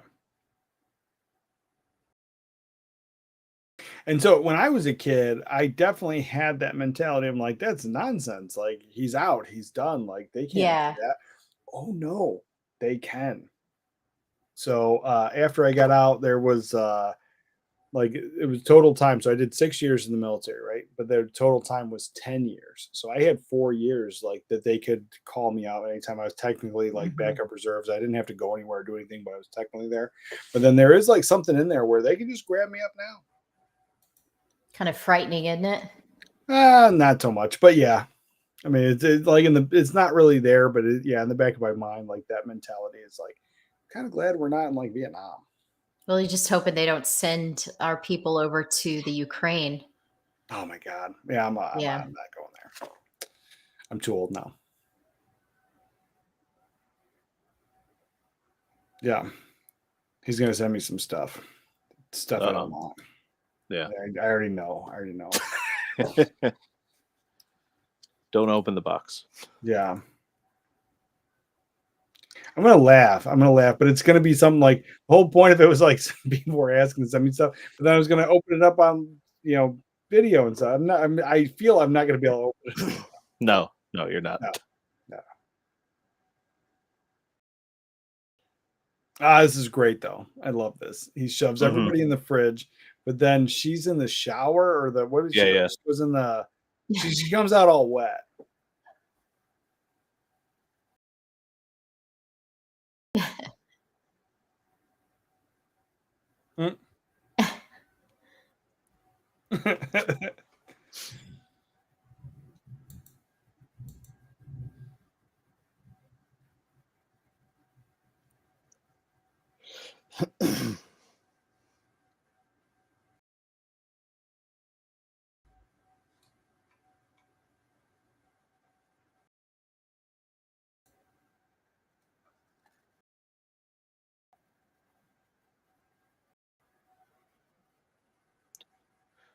I love those giant lights on their chests. Yeah. No, there's something like interesting about it. Like I really enjoyed it. Because it's so different. It's so far removed from anything we've ever seen. Like I don't think I can recall any police or military in any kind of film that had outfits like that made them like big and bulky like this. It was just kind of nuts. Yeah.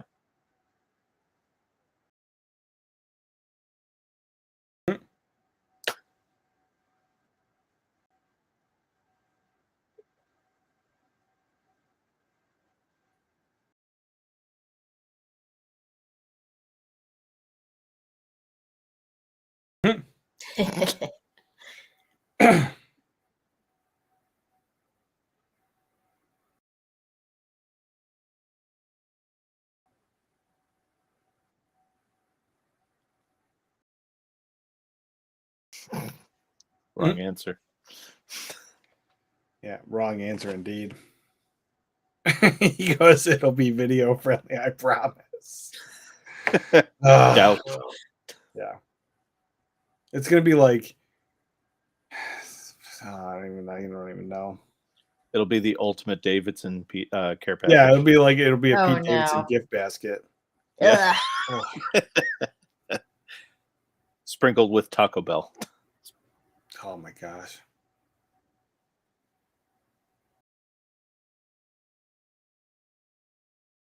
Yeah, rubber monster suits all day long. Yeah. Because like they move with the body. Now, like when modern CGI, they put it on, it just looks so off-putting. Like at first when I heard they were doing the new Turtles movie, at first I was just like, maybe I'm like kind of like, because like we were on deployment in the middle of the ocean when we got the news that it was coming out. So we had a lot of speculation. None of us saw the trailer, but somebody did get that original script leak that was talking about like the turtles were aliens and stuff and how crazy that was. So the whole ship was talking about that for like a week until we got the news that they changed it. So there was a lot of speculation. As soon as it, we went to the theater to go see it day one, as soon as it was out, and just so disappointing because I did not have the build up and the lead into the trailers. Like we didn't get to see them.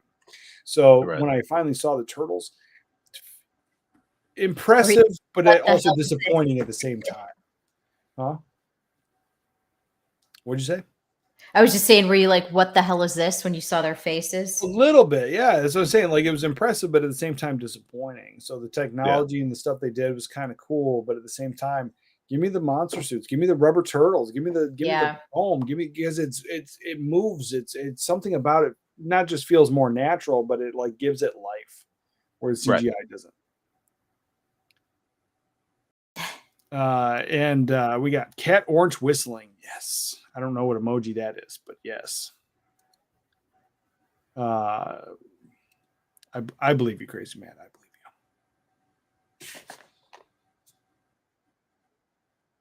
you. And it felt like he really hit him there. Yeah. Right. Yeah. It was like a good, like, I think he whacked him pretty good.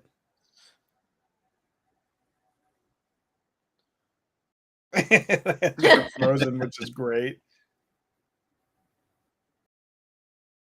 Just closes the door. Just F it, leave him in there.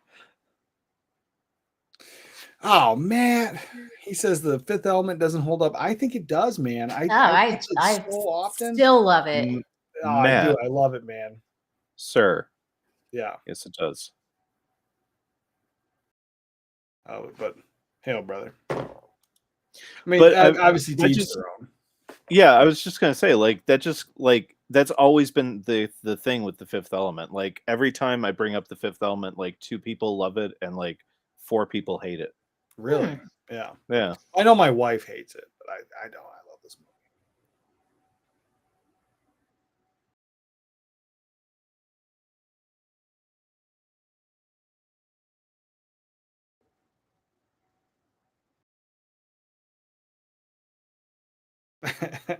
And I don't know, like, what's going on with her, like the weird cleavage cutouts that are going on. It's just weird.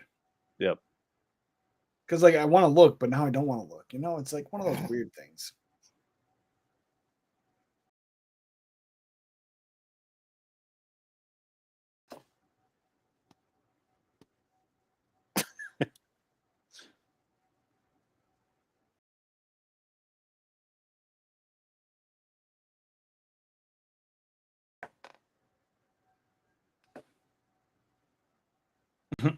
I do. I'm telling you, like having that. Where did I lost it already? Yeah, having the multi-pass. Like I said, I'm telling you, it's one of my favorite. It's this dumb piece of plastic. It's one of my favorite collectibles that I have. It's just fun.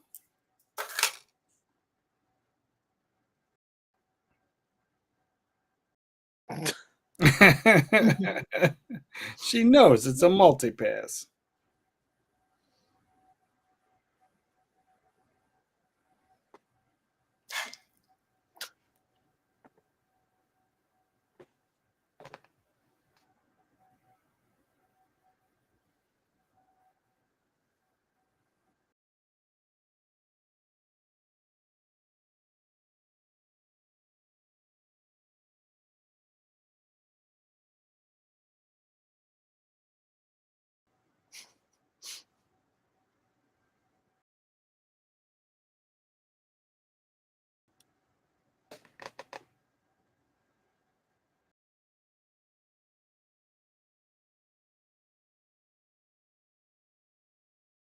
And that key, like it looks so delicate and how it's lasted that long.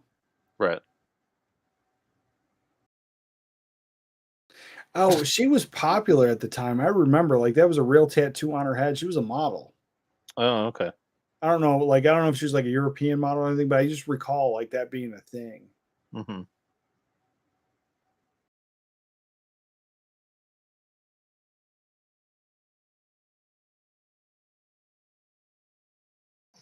Okay, yeah, it's clearly she's probably from Europe.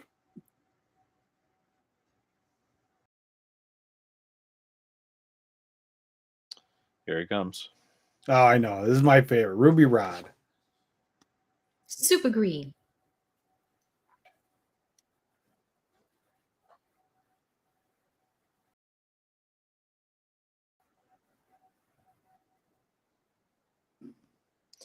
And it's funny because like everything that people complain about in this movie, like Ruby Rod, like I know a lot of people can't stand Ruby Rod, but it's like I think it's great. He's great, and you know, like look at where we're at right now with like what's his name, like Little Nas X. It's like we're living in this world. Yeah, but this world is way cooler. A little bit. They have flying cars. Yeah. Yeah, you're not, point out the Little Nas X thing. You're not that far off there. pretty spot on. Yeah, but Chris Tucker in this is just great. Yeah. At first, I remember like because like my dad was like super sensitive to anything like that, and he's just like instantly he's like, "What the hell is that?" Like, and my mom's like, "It's fine, it's fine," and I've always enjoyed it. Mm-hmm. But then, like, what I did was like I had my youngest is 6, right? So she's definitely at an age where she's picking up on some stuff. Like, obviously not everything, but Yeah. I forgot like the scene coming up with like the moaning noises and like the sex stuff. And I'm just like, they don't show you, but you can get it. And I was just like, so I scrambled for the remote, and I'm like, oh Jesus, I'm just go play, just go away, just go play. But I was like, she was really getting into it, and then I'm like, oh, she's at that age where she was just like glued to the screen, and I'm like, no, remote. Yeah, but we'd watched it a million times before, and she just kind of like in and out. She'd see the action scene, she'd reenact that, but like any of the other stuff to her was boring. And then not this last time, right?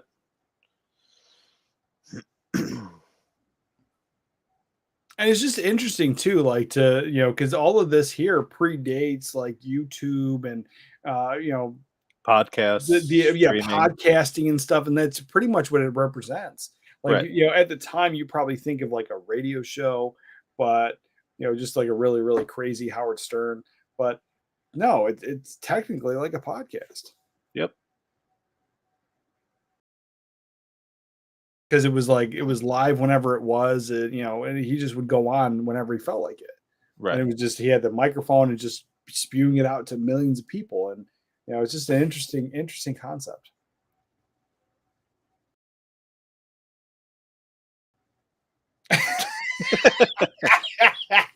I wish I had friends like that sometimes. I know, right?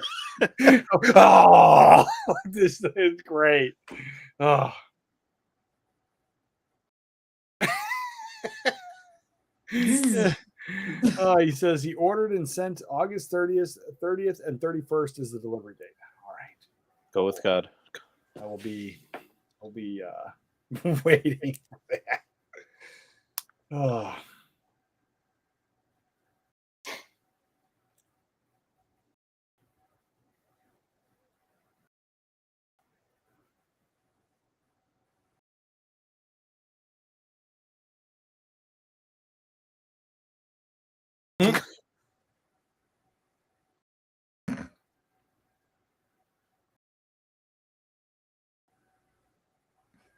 Like, and even though none of that is really believable, like my suspension of disbelief is there because I don't think Bruce Willis could pick him up one-handed, slam him up the wall like that. But as I'm watching the film, it's still all enjoyable.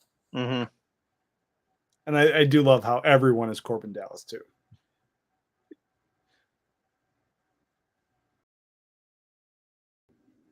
It's like the airport now. Right. Yeah. Yeah. He says it'll be glorious. Oh.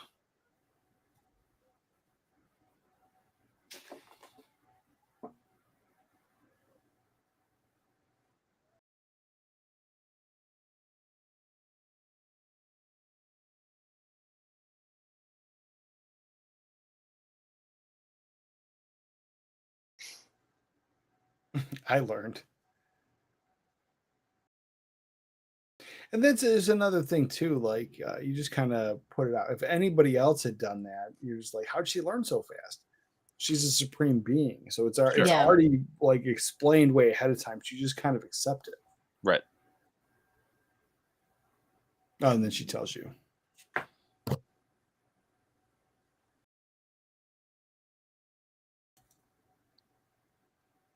And there's enough information given to the audience when she's like doing the data dump, like while eating the chicken. Oh yeah, 100%. Like you don't have to worry about it. Now here's something I've always it has kind of bothered me. I've made peace with it over the years. It's her hair. So I love the orange, but it's the roots. She's the supreme being and perfect. How come like we have the blonde roots? Right. It's an interesting thing. And again, like this, I thought like the attention to detail on this was just great. The space rats. Right, cleaning out the little parasite guys, yeah. Yeah.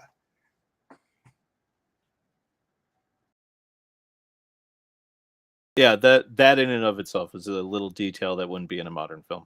No, not at all. And I really like I've always loved it, but then I appreciate it more because like while I was in the Navy, like when you get underway, the ship is tied to the pier, right? Well, Mhm. they put these giant metal discs out there and they have like a shield that would come down and kind of swoop it around the lines. Mhm. And that's called a rat guard. And the whole Hmm. purpose is so the rats don't go up the lines and onto the ship. That's it. And you Interesting. take them off every time you go leave, and every time you moor to the pier, you put it back on.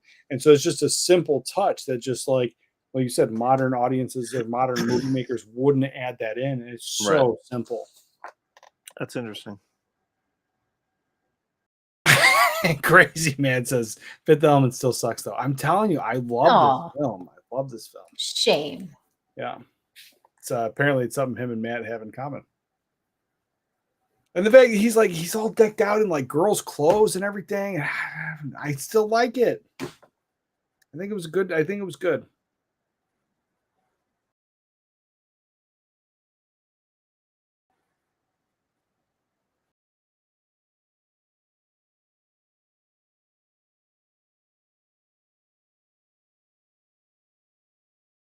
Yeah, so I'm just like my kid's like glued to the TV. I'm like, remote.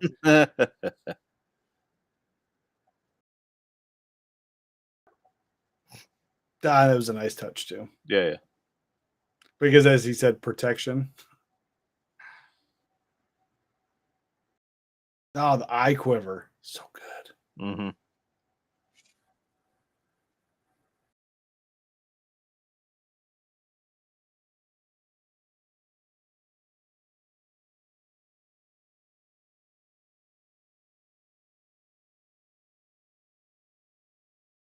Yeah, all the cut scenes. I think it was all done well.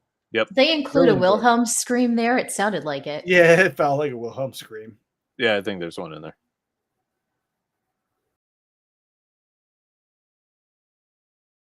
And even that, like I thought that was beautiful, even though it probably was CGI. It was Mhm. decent. It was really decent. I mean, there might have still been matte paintings at some point, but they added some stuff. Yeah, very minimalistic CGI. I think is the way to go. Yeah, absolutely.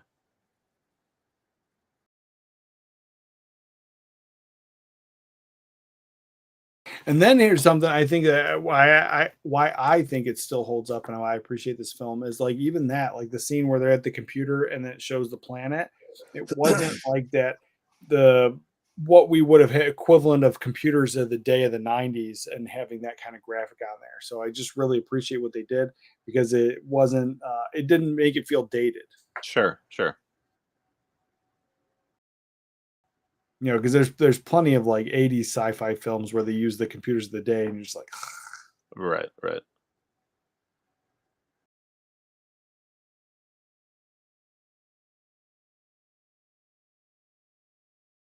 yeah, and we went through all that craziness and now we're in this. Now the thing is telepathically talking to the main bad guy. It's just wild. Right. And it's a reminder of like, oh, that's right. He's not actually the bad guy of the movie. Yeah. Yeah, you're not wrong. I get the vibe there. He goes, those starships are so Empire. Yeah. A little bit. Yeah, they're definitely there. But I mean, like, you're gonna steal from someone. Steal from the best. Sure.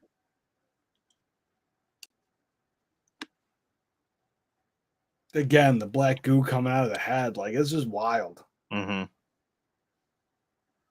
Because, like, if they didn't do that touch, even his acting now, he's like kind of tensing up, and there's that. It doesn't really show that he's feeling pain. Right. And so just having the black ooze coming out of his skull, you're just like, oh, this really sucks. Yeah, I just I mean, like I hadn't started reading Lovecraft yet, but like by the time I was watching this in college, I just took it as the effect of like communicating with an ancient being. Mm. Like the human brain just can't deal with it. Yeah, no, 100%. Like I get the same feeling. I mean, I didn't read the books you did because kind of illiterate, but I just like movies. That's what I do. I like movies, picture books. I like pictures.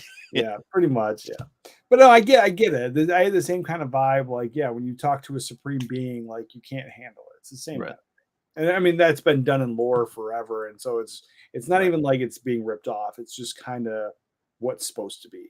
Mm-hmm, mm-hmm.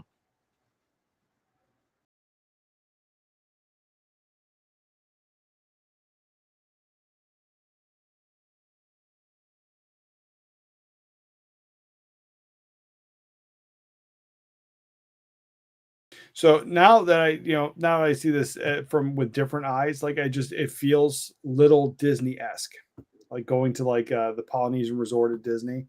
That's Sure. kind of how I feel right now. Sure. Yeah. Which I mean, at some point you're supposed to, because it's supposed to be a cruise ship. It's supposed to be this like wild experience like that, this wild destination. But I think like when I first saw this in the 90s, like I didn't really grasp like the whole like theme park, the destination they're going to, like, because it was still in the building. Like they ended up in the building. They didn't end up like what we're used to seeing, anything with Hawaiian pictures or anything from the Polynesian where it's like on the beach. Right. Just a different thing.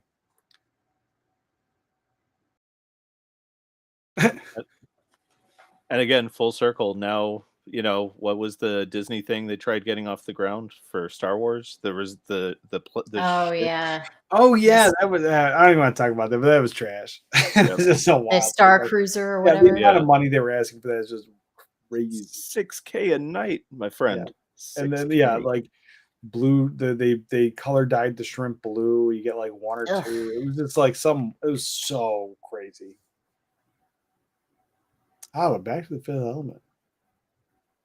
I do. I love the bold colors, and I was like, I never understood if that was like the European influence or that was just a stylistic choice.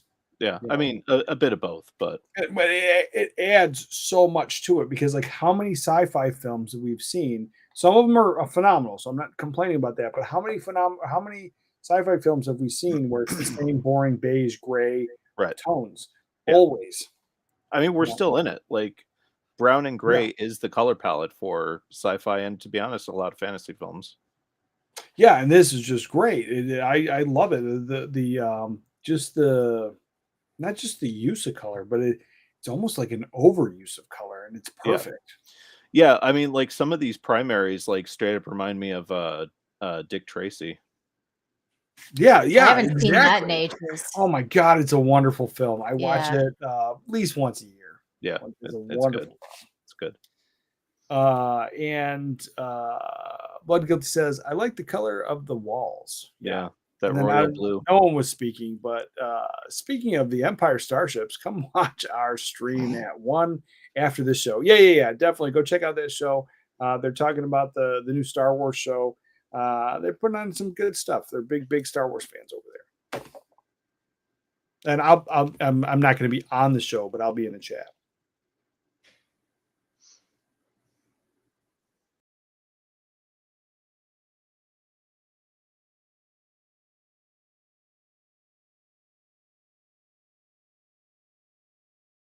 See, and here's something. I absolutely love her in this, but I hated her in those Resident Evil movies. I only watched a couple of them, and I stopped watching them, and she kind of got pigeonholed into that. That's like the only role she was getting for the longest time.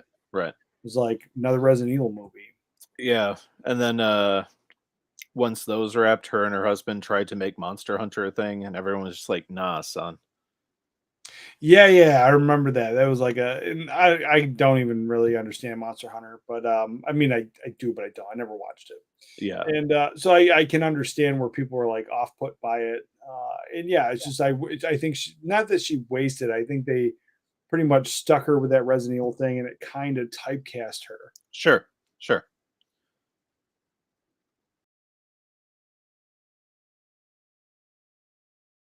Oh, Chris Tucker. I mean, like, who else could do this? Nobody. Right. I did that. This was great too.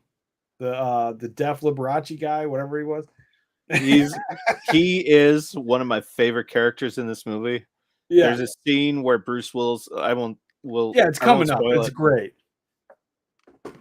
every time someone can't understand what the hell I'm saying, I just picture that look on his face. That's right. I just watched it for what? No, you're probably right, but I don't know what you're talking about. For Warren Beatty, absolutely. Ah, very true.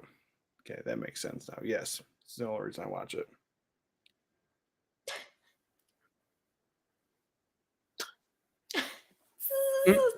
Oh yeah, it's wonderful.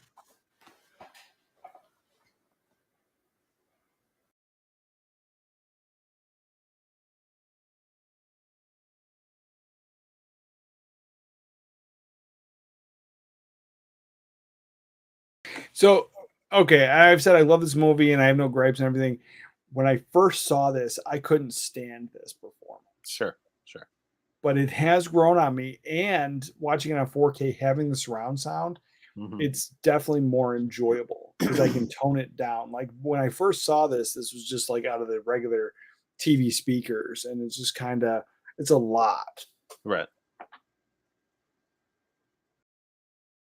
And then, I grew up in a household where my stepfather, he was musical, the whole thing. His parents were like musical. His dad was an actual music teacher.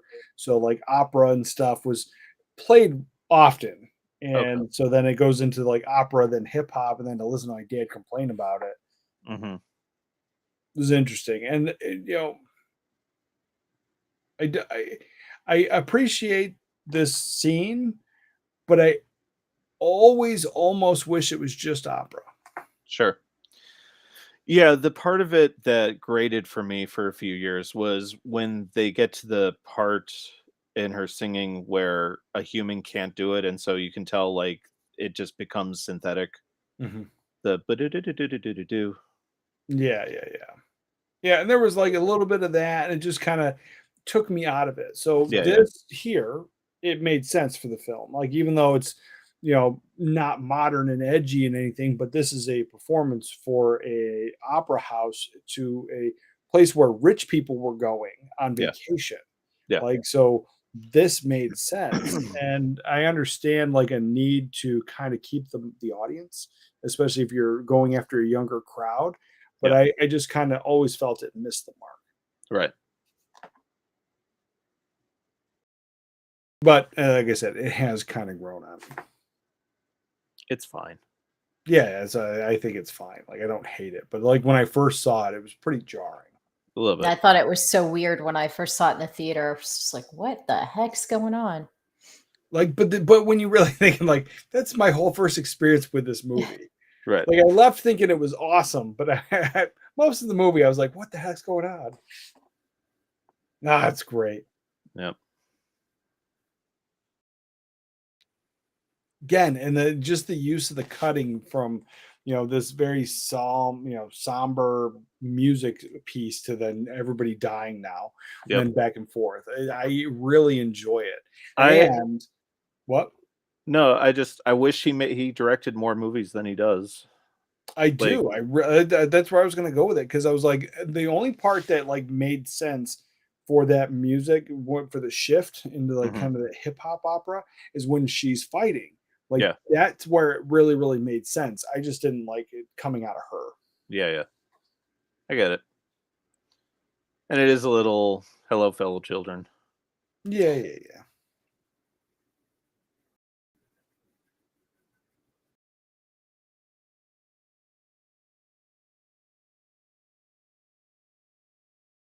But the timing of it's like everything is great. Yeah, I love this dude's movies. I know Besson, like he's written a bunch of films, which vary in quality. But I really wish he directed more often than he does. All right, take it easy, Crazy Man. Hey, later, Crazy.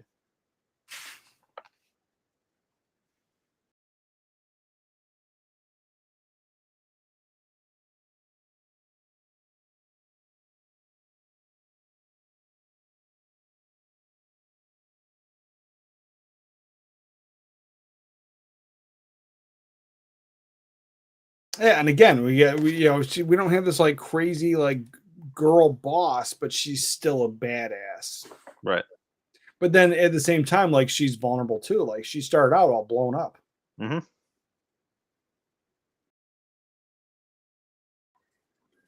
Yeah, that part. Yeah.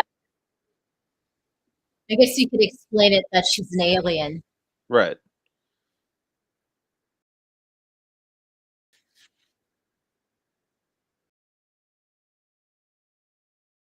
Yeah, and then even that, like I enjoyed it. Normally I wouldn't like that slapstick humor, but she was over there watching the Stooges.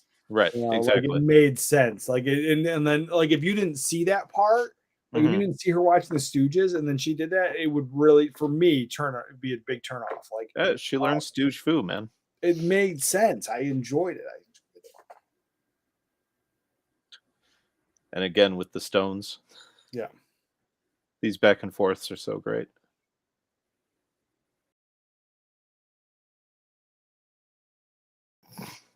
They're like really dumb dogs.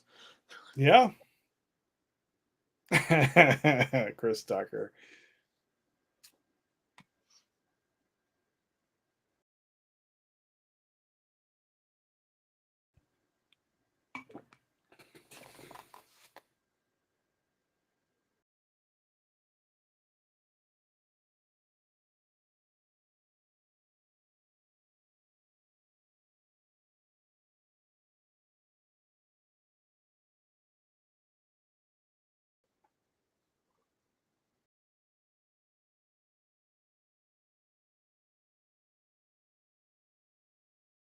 It's always a mark of a good movie where we spend more time watching than talking. Yeah. Yeah, I kind of forgot we were doing a show. And I've seen this movie a million times. Yeah, I know, right? Yeah, like beat for beat, I know everything that's coming. Yeah, it's so enjoyable though.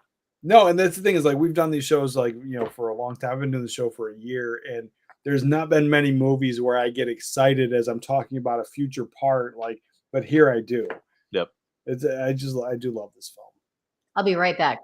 All right.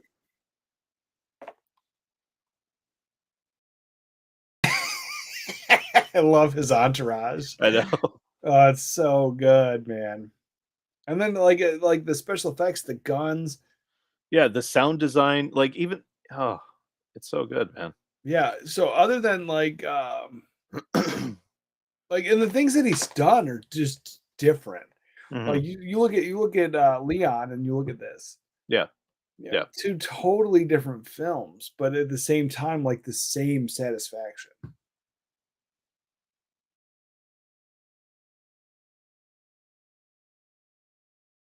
So and then all right, so now this one here again. So going back to like when I very first saw this, as we find out where the stones are, I was like, how the hell did they get in there? Right. And now I just don't care. Yeah. Now I just don't care. But like the very first time I saw that, I was just like, how did we get him in there? Because we can't get him out. I had the same reaction. Yeah. Like, was she prepared to die? That's what it felt like. It felt like she was prepared to die. She was willing to sacrifice herself. So then it plays back to the very first, the robot, right? Who was willing to sacrifice himself. And like, at the end of the day, we're like, all right, even though in this world it's a species, we're saying, hey, it's just a dumb robot. Who cares? Right. But now we actually have some kind of sentient being, a person, an alien, whatever, and they are willing to sacrifice themselves to save the entire world, all of humanity, everything. So that's twice now that people were willing to do that. Right. And that we see it, like we see it hardcore. And then again, you also have the third person, Bruce Willis, who was just a stupid cab driver who didn't care, who just kind of got roped into all this. And then even as he was getting roped in, didn't want anything to do with it. He just loved her. He liked her. She was great. And he's not wrong. Yeah. And then this is just nuts too.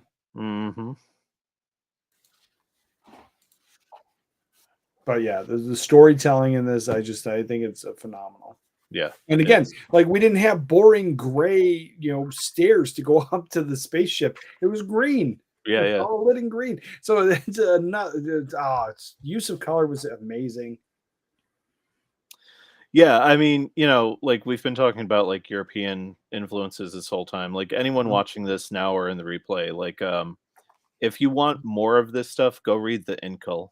It's a book that Mobius did. Jodorowsky wrote it, and it's basically the Fifth Element, the comic. It's just as incredible. So if you want more of this, well, the thing is, like, I would probably pick up the book, but like, I want more of this, but not. I want new worlds, new characters, new stories. I want something different, but like this quality of different. yeah, and that's why despite it has a lot of flaws. Like I do find myself, like I was saying earlier, every year or two checking out Valerian still. Just I do too. I wish the casting was different though. Yeah, there's definitely a thing with the casting is huge, and we've talked about that before. We're not going to beat a dead horse on that, but like I think there was somehow or other, right? This movie has heart where Valerian doesn't. Right, I agree. And it could be the acting. Like you look at Leon, that movie has heart. So is it the acting or is it the casting? What is the actual thing? I doubt it's the director. Right. Yeah. But yeah, those stones are ridiculous. I want those stones. Yeah. How can I get those stones? Let's see. All these years, someone must have made them. Like, I think I'm sure someone's made them. I think I've seen them, but I want like legit, like from like Sideshow Collectible or something. Right, I want some like legit stuff. I don't know, man. 3D printing's come a long way. Yeah, but that's not exclusive. He's kind of a snob. I want the certificate. Yeah, I want the limited edition. I have like so much joy in my Dracula and Frankenstein paintings that are hanging up because there's like 99 of those, period, or 99 other ones. There was only 100 ever made. So I have really great joy in that. So like it's just the 3D printing thing, cool, but I'm not the only one, or I'm not limited. Right. Again, I'm a snob. Yeah, when you type it in, there's like millions of pictures of these. Like people, like you said, probably people are 3D printing them. Yeah. Amazon instantly right away 3D printed or resin stones. Yeah, something about it. No, I would want like some kind of like unique packaging set. Like I would die for like a crazy box set. Like I showed you the Lord of the Rings box set I got my wife years ago. Something that caliber, but for Fifth Element. And I get that had 6 movies to kind of justify that big giant thing. This is only 1 movie, but give it to me all. Give me the stones, give me the art, give me everything that had to do with like making this movie. Give me some crazy big collector set. Yeah. Here it comes. This guy's great. I love it. He just throws the balls every time. He just does a wave. It's so good. I love it.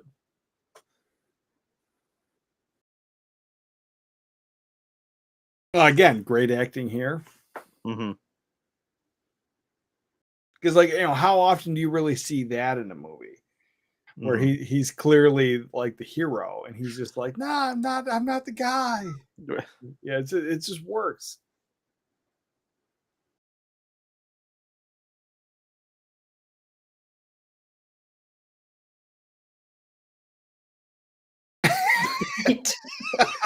Oh, he's so good in this. I love that he still has to narrate to his audience. He's narrating to the audience, but his eyes are bugged out. I love it. I love it. And then he's like pushing his head down. Oh, it's so good.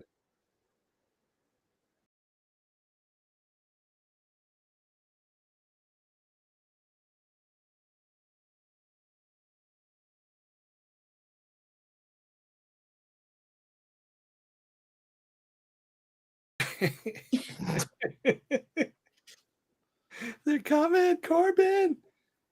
Oh, like who else could have done that? Nobody.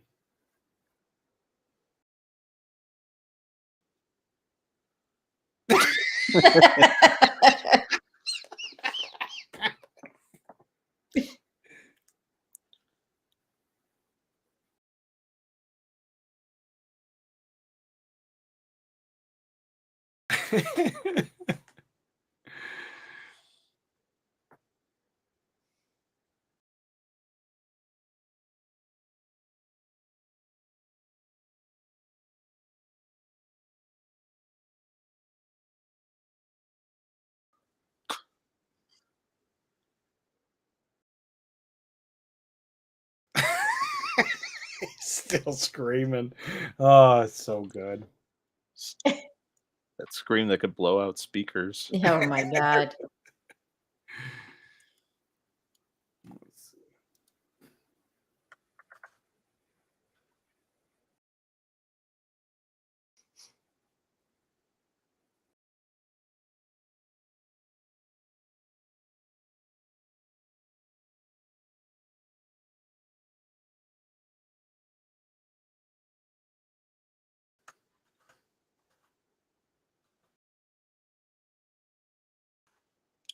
And this guy, what's he from? He's in Mousetrap, right?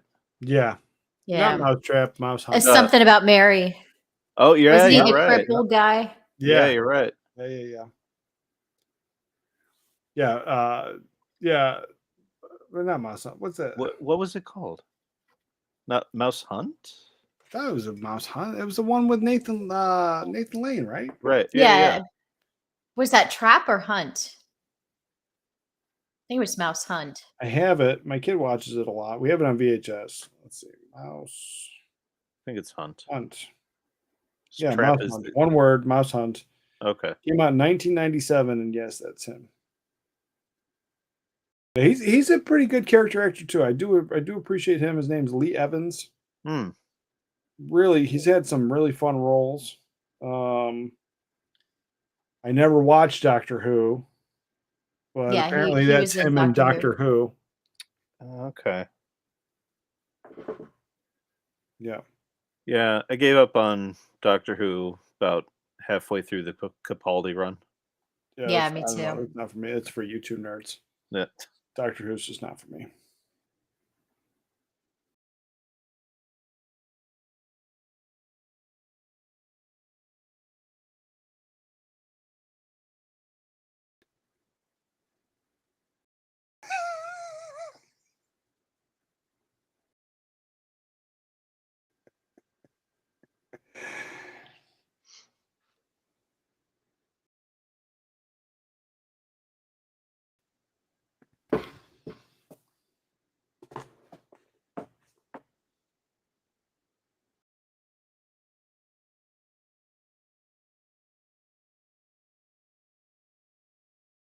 And then, like, that's another thing. Obviously, like, he was infatuated with her from the very beginning, and it clearly on his face, like everything, like, you know, whether it was real infatuation or acting, you could see it when she first lands in that cab, Right. and throughout the entire movie, building up, like him falling in love with her. Like, it's just a very, I like the progression of it. Mm-hmm. Mm-hmm.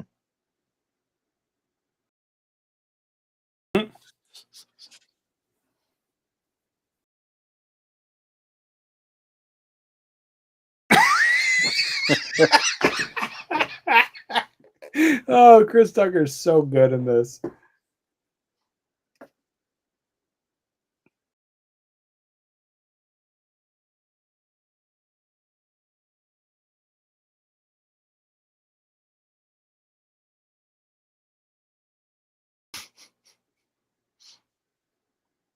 He's like, I'm a cab driver, you idiot.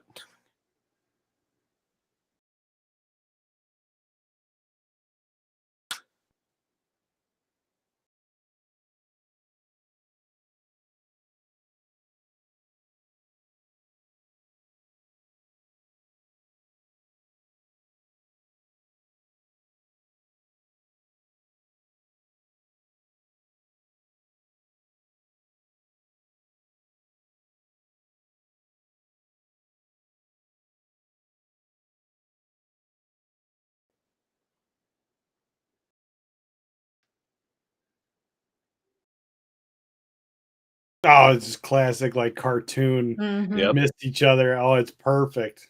Yep.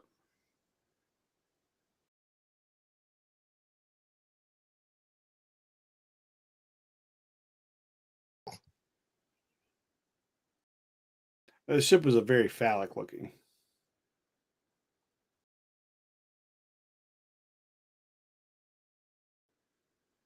But that, like everything about it, the sets seem so big, and it's just like there's been so many movies today that I've watched. Like even the last Indiana Jones movie Right. did not feel as big as this.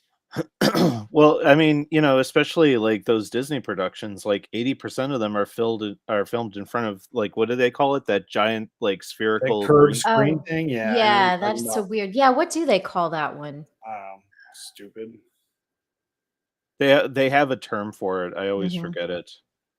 Yeah, I know what you're talking about. I just, I wasn't a big fan. But like, no, I was talking about like for the most part, like Indiana Jones was fine. But like at the end, when they go back in time, if anybody hasn't Mhm. seen the spoiler alert, they go back in time. That whole thing felt very small. And then we watched Jaws, and Yeah. just that beach scene on Jaws, where right before the shark comes, everyone's sitting on the beach.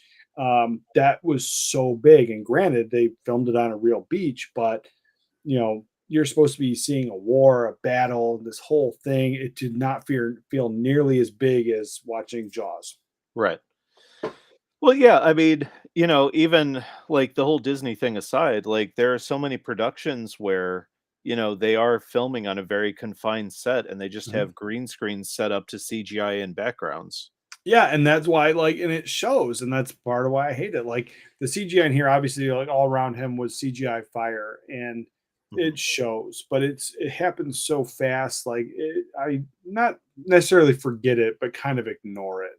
Yeah. And where is I always say real fire is better, real practical effects are better, and that would have been enjoyable. Would they have been able to do it? I don't know, Mhm. but they used to. Yeah. But again, it happened so quickly. I don't. It's fine. I'm over it. Yeah. They call it the volume. There you go. The volume. Yeah. Because there is no volume. Right. Got it. What's the most pretentious name the Yeah. Disney Imagineers could come up with? Yeah, it's a very small set. Volume. It's like the a-holes. Yeah, pretty much. Yeah, give me the. Oh man, I want those stones.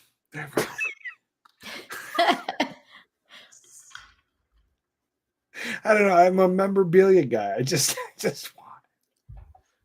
I went to my good old faithful Sideshow Collectibles. I typed in Fifth Element, no results. Yeah. Obviously. But yeah, I'm sure they've done stuff every now and again. But yeah, this is other than the Lilo Dallas multipass. Mhm. I don't have anything from Fifth Element as far as like collectibles go, but obviously I would kill for the stage. I think that'd be great. Anything else would be awesome, but Well, what's that and the Legend, there's like nothing. what's the next big milestone for this one? Because this was 96, 97? That's what we said. So 2026, maybe they'll do something big.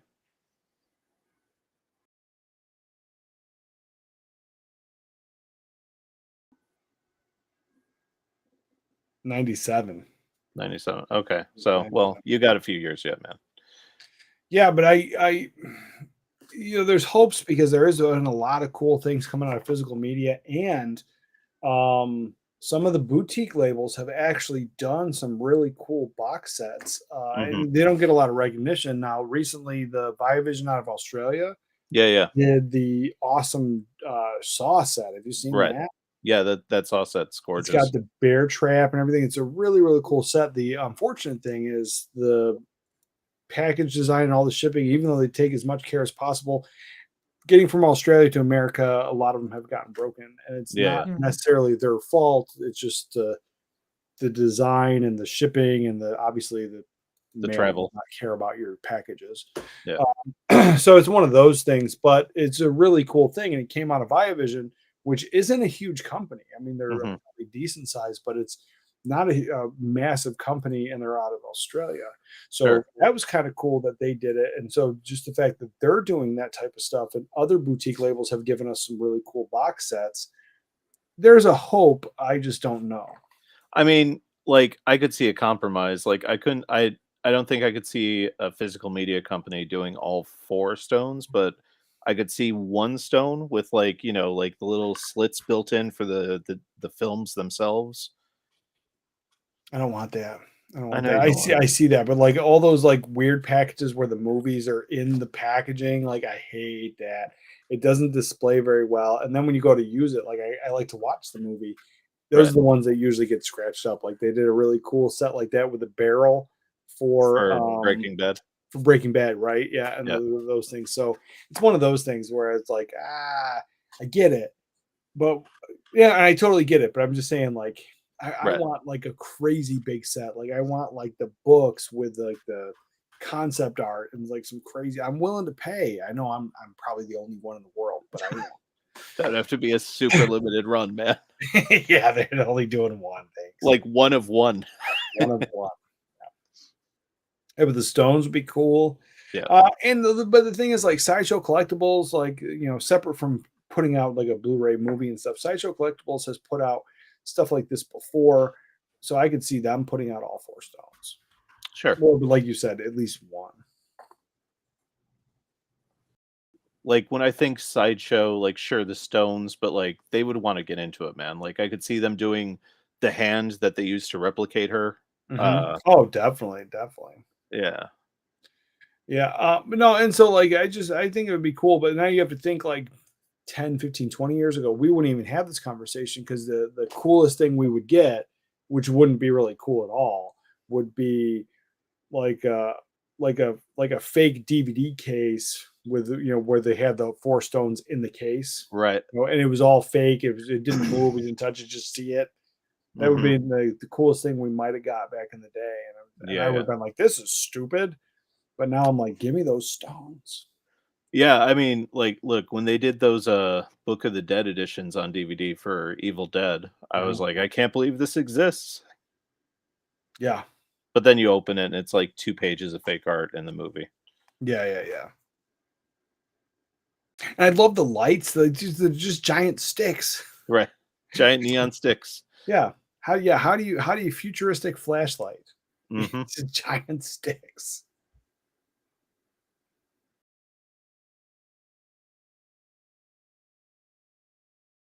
I don't care what anybody says. I think this is the greatest movie ever. It's pretty great. I say that now until I see the next movie. It's fine. Right.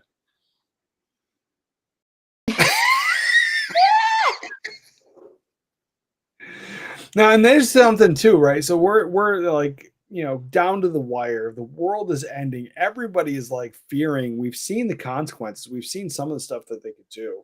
Yeah. Just telepathically, like melting people's brain into black goo. So they're definitely, there's a lot on the line here. And as you're sitting, for the first time I watched this, I did go right to, my stupid dumb brain. And I don't know if it was like super obvious for everybody, but I'm like, Fifth Element, obviously it's like water, fire, air. Like, I'm sitting here like yelling at the screen and they didn't get it. And I was pissed. Now I don't care. Now I enjoy it. But then I remember like, I probably wouldn't have thought that if I didn't watch that MacGyver episode where they find that Egyptian cave in like Colorado or somewhere in America, and they go in, and the only way to escape is utilizing the elements. MacGyver's one of those things, like I probably watched a good like 20, 30 episodes of that as a kid. I can't remember any of them. I don't remember all of them, but I do remember some. Like the Murdoch ones were always great because there was always Murdoch like, ones freaked me out. They were great. I love the Murdoch ones. There's always these like crazy traps and like obviously consequences. I remember the TV movies. I remember the Atlantis one. And then obviously anything to do with the Egyptian stuff, I was like super into it. Sure. And obviously the CGI here, it works. It works and it looks so good. I love him. I have no fire.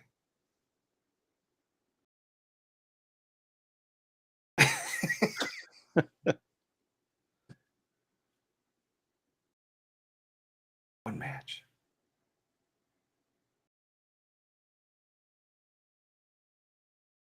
Now this is here. I get it. It's for the whole scene and the setup, but like, how did we not like that closer? Right. It's only Right. one match. It's like, don't breathe. We're like dropping it down. Like, I get it for the scene and it works, but Yep. at the same time, realistically, it's so good though. There you go.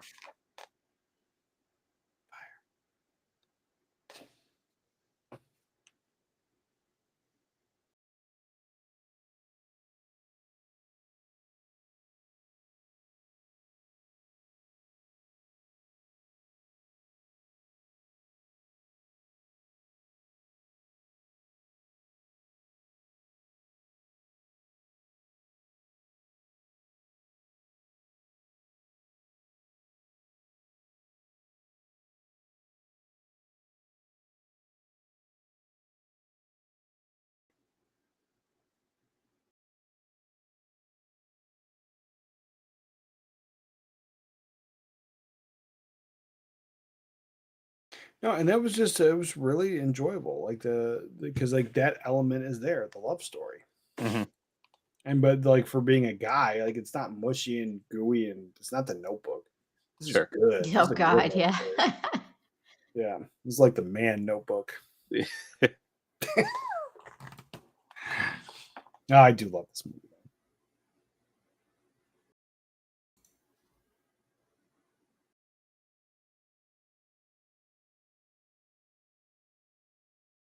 Like Chris Tucker holding that, like he looks like he's gonna cut somebody with a sword. Oh, the light's ridiculous.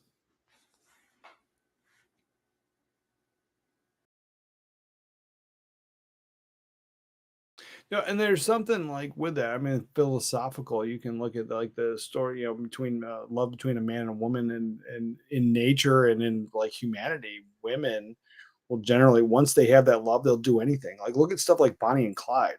Like Mhm. women will follow their man and do anything. So like just the fact that it's all she needed was for him to love him, for her to like Right. Right. take care of everything. So it's a very obviously philosophical conversation there.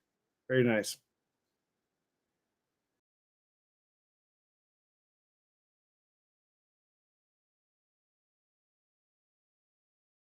Chris Tucker, it's just Yeah. like his face, eyes bugged out, just staring. Like I just saw that lady shoot light out of her mouth.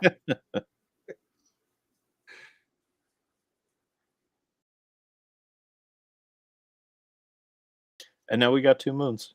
2 moons makes sense. That's no moon. It's a space station.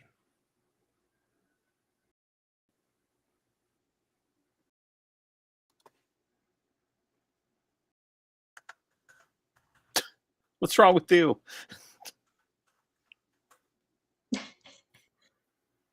Zzz. I love him. He's so good.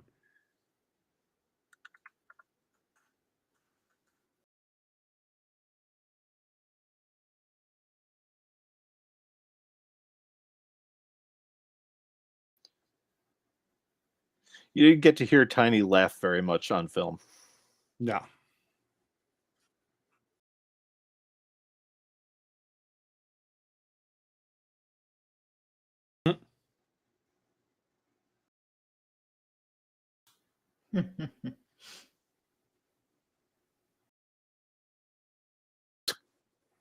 Mm.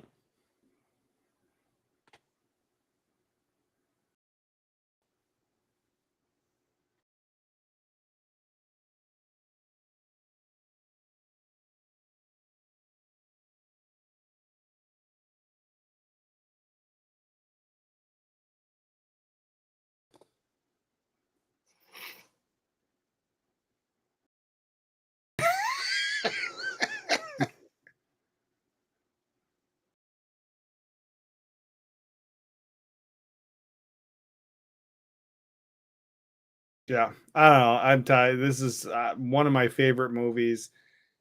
It's probably, No, you it's know, a I good said movie. earlier it's probably my favorite. No, it's not my favorite movie of all time. I think it's really good. I do enjoy this.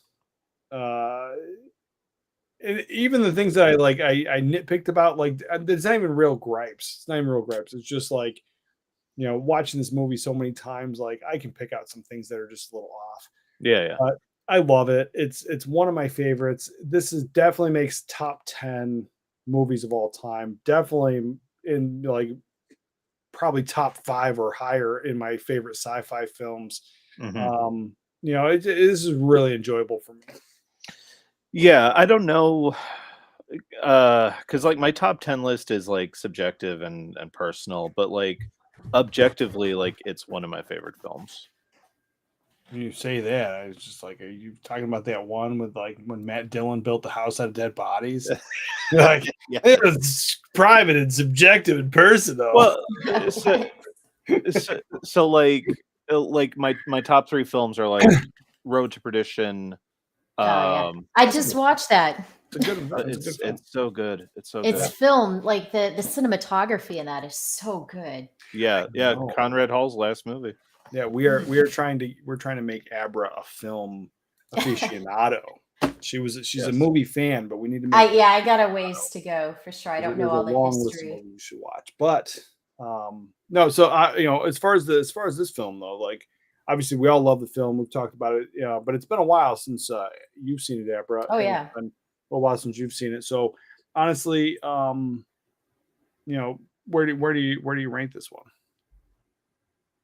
Like on a scale or On a scale, like if this was like a 1 to 10, like where are you at with this one? probably about an 8.5. Yeah, for me. Probably where I'm at. Yeah, it's not a perfect 10, but it's up there. Definitely. Yeah. For sure. Yeah. Anything else?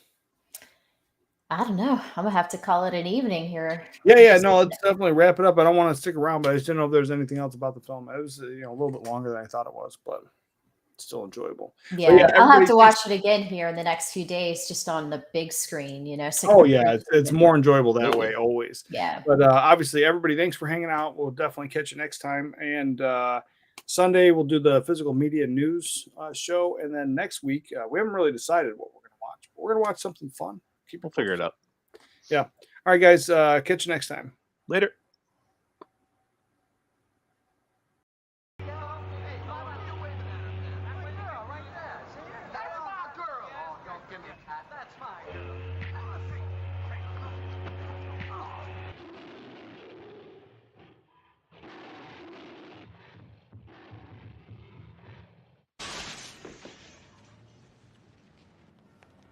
Who hired you?